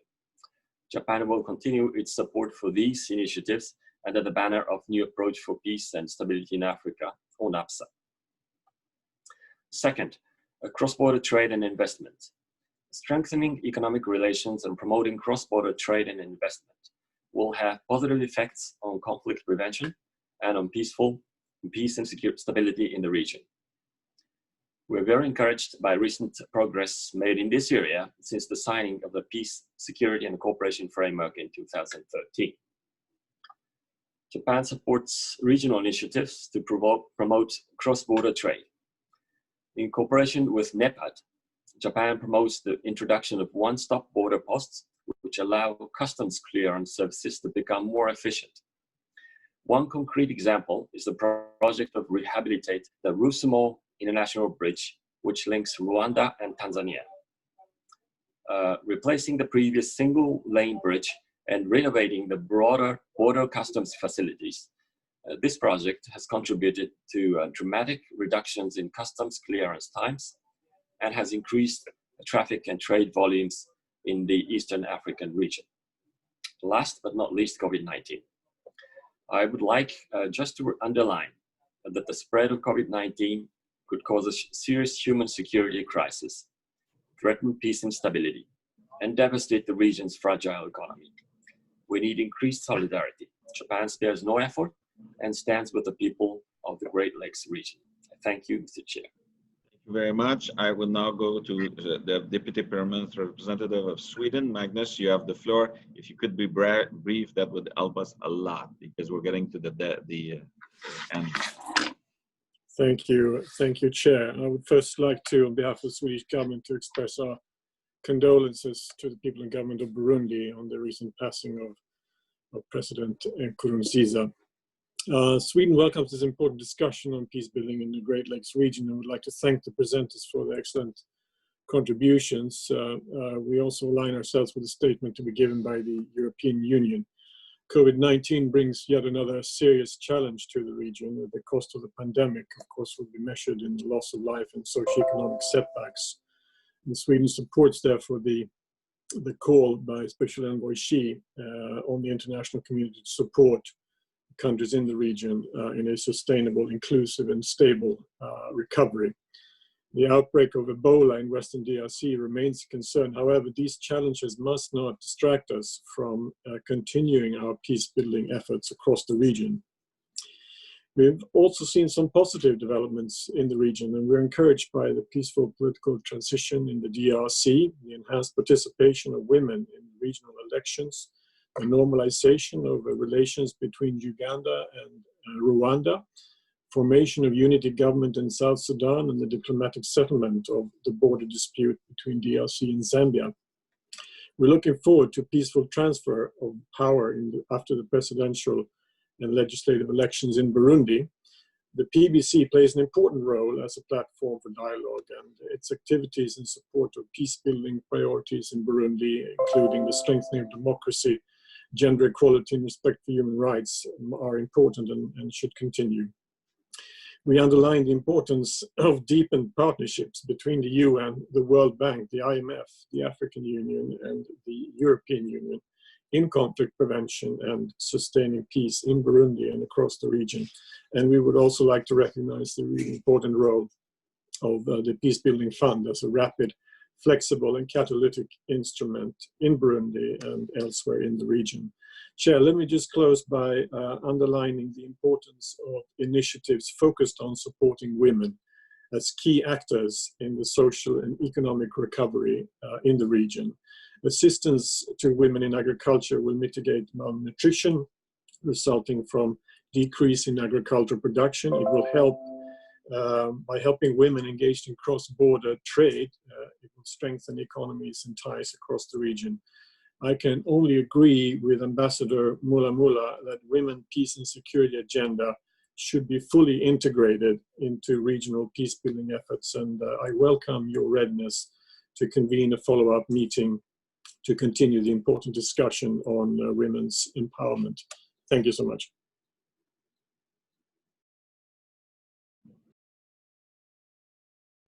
Thank you very much. I now go to the representative of Norway.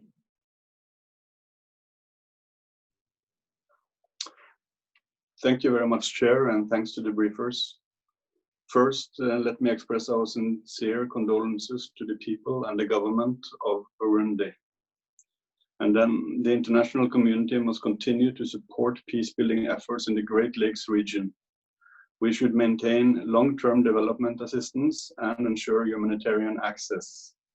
Significant efforts by authorities in the Great Lakes region yield results, but important challenges remain, including illegal exploitation of natural resources. All stakeholders have a responsibility. Regional organizations and mechanisms in the Great Lakes region remain essential for addressing root causes of conflict. I would also like to underline the crucial role of women. Norway supports peace-building efforts in the region in peacekeeping operations and through various funds. Norway agrees very much with the importance of commercial activities and investment promotion. We welcome the large hydropower project between Burundi, DRC, and Rwanda, with a Norwegian company in the lead. Finally, Chair, Norway is now opening an embassy in Kinshasa to increase our presence in the region. This will strengthen our dialogue with national authorities and regional partners in support of lasting peace and development. Thank you, Chair. Thank you very much, Terje. I would like to now give the floor to the representative of the European Union. Merci beaucoup, Monsieur l'ambassadeur. Permettez-moi évidemment, comme les autres intervenants, de présenter au nom de l'Union européenne nos condoléances aux autorités et au peuple du Burundi suite au décès du président Pierre Nkurunziza. Just a couple of points, Mr. Chair, not to repeat what has been already said.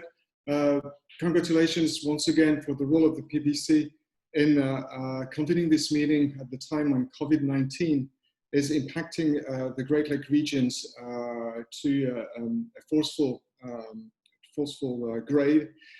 Just to highlight that for us at the European Union, our main response to the pandemic has been the Team Europe package, for which we have mobilized more than 21.8 billion euros, and this mainly addressing short-term needs.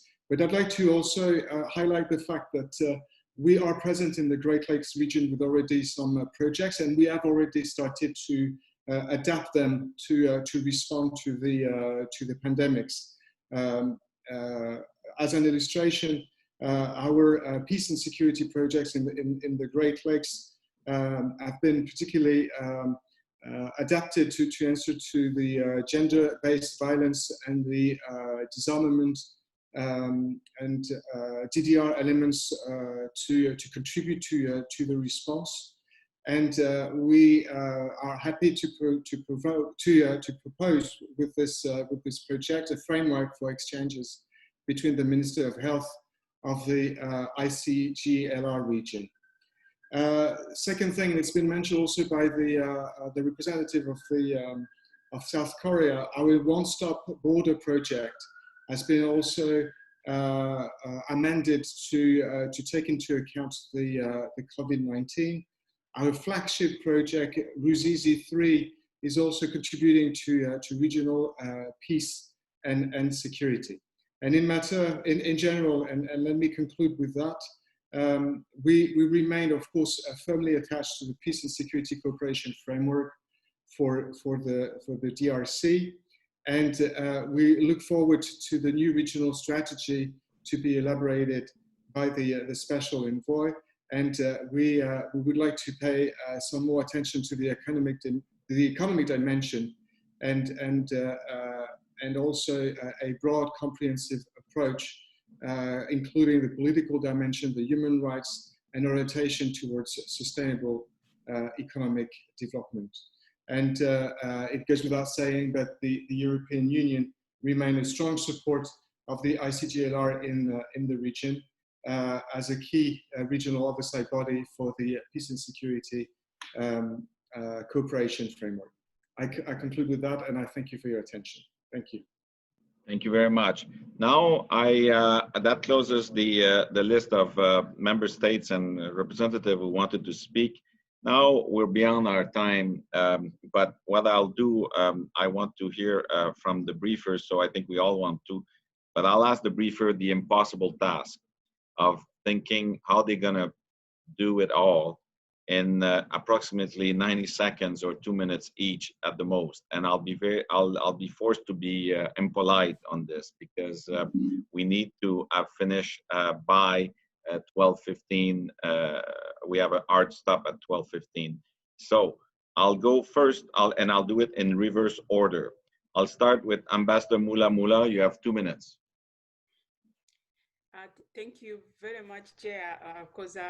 I don't want to say much, but to thank all the ambassadors, representatives for participating effectively. I see this meeting is one of its kind, and thank you for supporting the Women Peace Agenda. And we look forward to a very productive and interactive meeting addressing the Women, Peace and Security Agenda. Thank you, Chair, for also accepting to put this on the next meeting of the Peace Building Commission. Thank you very much. Thank you very much. It's going to be a great pleasure to work with you closely. Madame Denous, Brenda, you have the floor, and thank you very much for being with us. Thank you very much, Chair, once again. And I'm privileged, like I said earlier, to have been invited to be part of this meeting. It's absolutely a privilege for Brookside to be invited, to be able to contribute. And I'm thrilled to hear all the briefers and also the remarks from everybody else in regards to us as private sector to know what is being done out there to make things easier, simpler, support women especially, to support the business sector. So we are absolutely committed, and I'm looking forward, even more forward than I was before, to be in Rwanda. And I think I'll do my very best to see if Brookside can be the title sponsors of the meeting in Kigali in December. So I'll do a lot of lobbying with my directors to see how we can get more support. I'll drum up a lot of support so that Brookside can be a significant, because we, like you heard in the presentation earlier, or in my bio, that we're the leading dairy in the region. So it's in our interest to support you, and it's in your interest to support us. So thank you very much, and I look forward to the meeting that you're going to convey. I hope I get an invitation to be part of the meeting in the next 3 months, and I'll be absolutely thrilled to be part of it. Thank you very much, and very nice to meet each and every one of you. Thank you. Thank you very much. Thank you, Brenda. It is going to be, as you said, we all have interest in supporting each other, and that's what this crisis has shown, and this is the situation in the Great Lakes. So thank you very much. I think this summarizes it very, very well of what we're trying to do, and look forward to be partnering with you. So now I'll go to Ambassador Muita. Ambassador Muita, you have 2 minutes. Thank you, Chair. I also appreciate this opportunity to brainstorm on issues that are of peace and security and development in the Great Lakes region. We, as the ICGLR, have also been appreciative of the walking the journey with the peace, security, and cooperation framework guarantors that brings together the United Nations, the AU, SADC, and the ICGLR, because together and because of the overlapping membership of the ICGLR member states in different sub-regional organizations. So working together under that larger umbrella has been very helpful. The partnership of ICGLR with the multiple partners such as the EU on peace and security, and China on matters of COVID. But lastly, we also as an organization have been encouraging the member states to adopt joint policy issues, so for instance, on the pandemic, so that then that will not, the pandemic will not be a hindrance to cross-border trade and travel. There's still a bit of work to be done, but we have received very welcome attitudes from the member states that it is a recommendable way to go to adopt joint strategies for the whole region. Thank you for this opportunity. Thank you very much, Ambassador Muita, for this. And now I give the floor to a special envoy Sia. Monsieur Sia, vous avez 2 minutes. Merci beaucoup. Merci beaucoup, Monsieur le Président, pour me donner de nouveau la parole. Pour être bref, mon bureau a bien retenu le message, les attentes de votre commission, de ses membres. Soyez assurés que nous ferons tout pour mener toujours à bien notre travail. Premièrement, avec l'appui de votre commission, j'en suis sûr que ce sera un appui toujours plus fort. Avec cet appui et en pleine coordination avec les acteurs externes et internes de la région des Grands Lacs, nous allons tout faire pour aider les pays de la région des Grands Lacs à bien relever le défi de la pandémie du Covid-19 et en même temps, nous allons faire avancer tous les dossiers pour que ce passage d'un discours axé sur les tensions et les conflits à un discours axé sur le développement et la coopération, nous ferons tout pour que ce passage soit rapide et déterminé.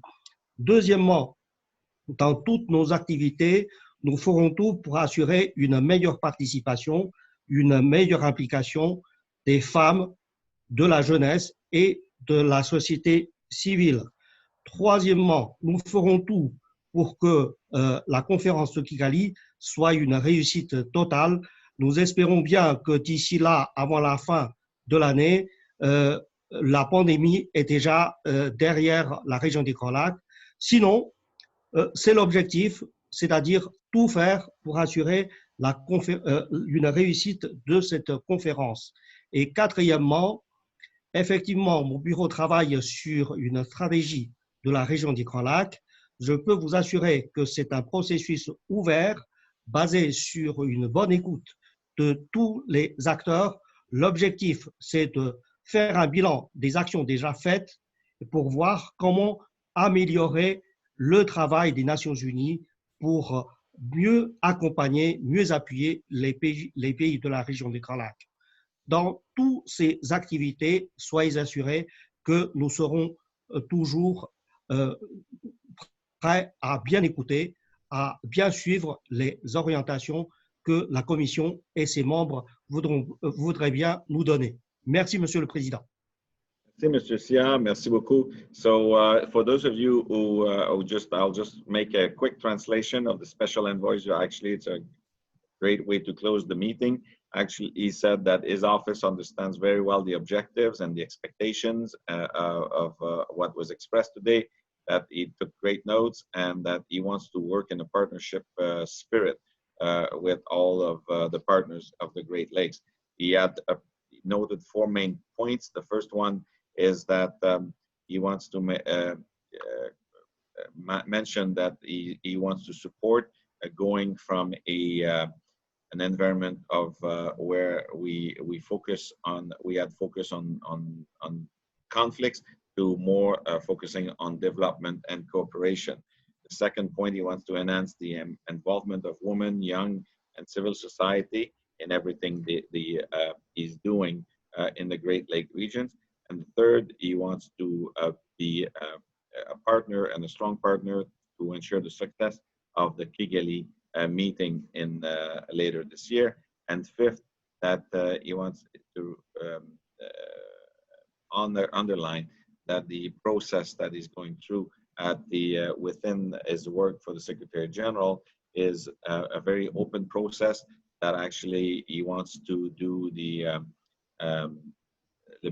the look at the actions on the ground of the UN.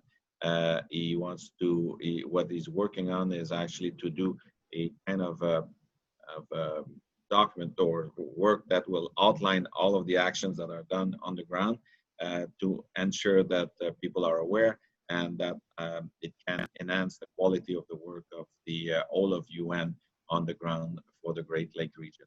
So I think this is the summary of what the special envoy said. And I just want to thank you, everyone. We still have more than 75 participants. I just want to tell you that this is really a sign, an illustration that was needed, but that also there's some real sustained engagement in this discussion. And I thank to all of you who made it so special today. And I look forward to continuing this partnership with you on this in the coming months. So thank you very much. Have a great day, everyone. Those of you who are in Africa and it's late in the day, I thank you from the bottom of my heart to have joined us. Really, your presence made this meeting a very fascinating meeting. Thank you very much. Thank you. Bonjour tout le monde. Bye. Bye. Merci à vous. Ça m'a fait plaisir. Merci. Bye, Ambassador. Thank you. Bye. Thank you. Bonjour tout le monde. Bye. Au revoir. Au revoir. Merci. Thank you. Thank you.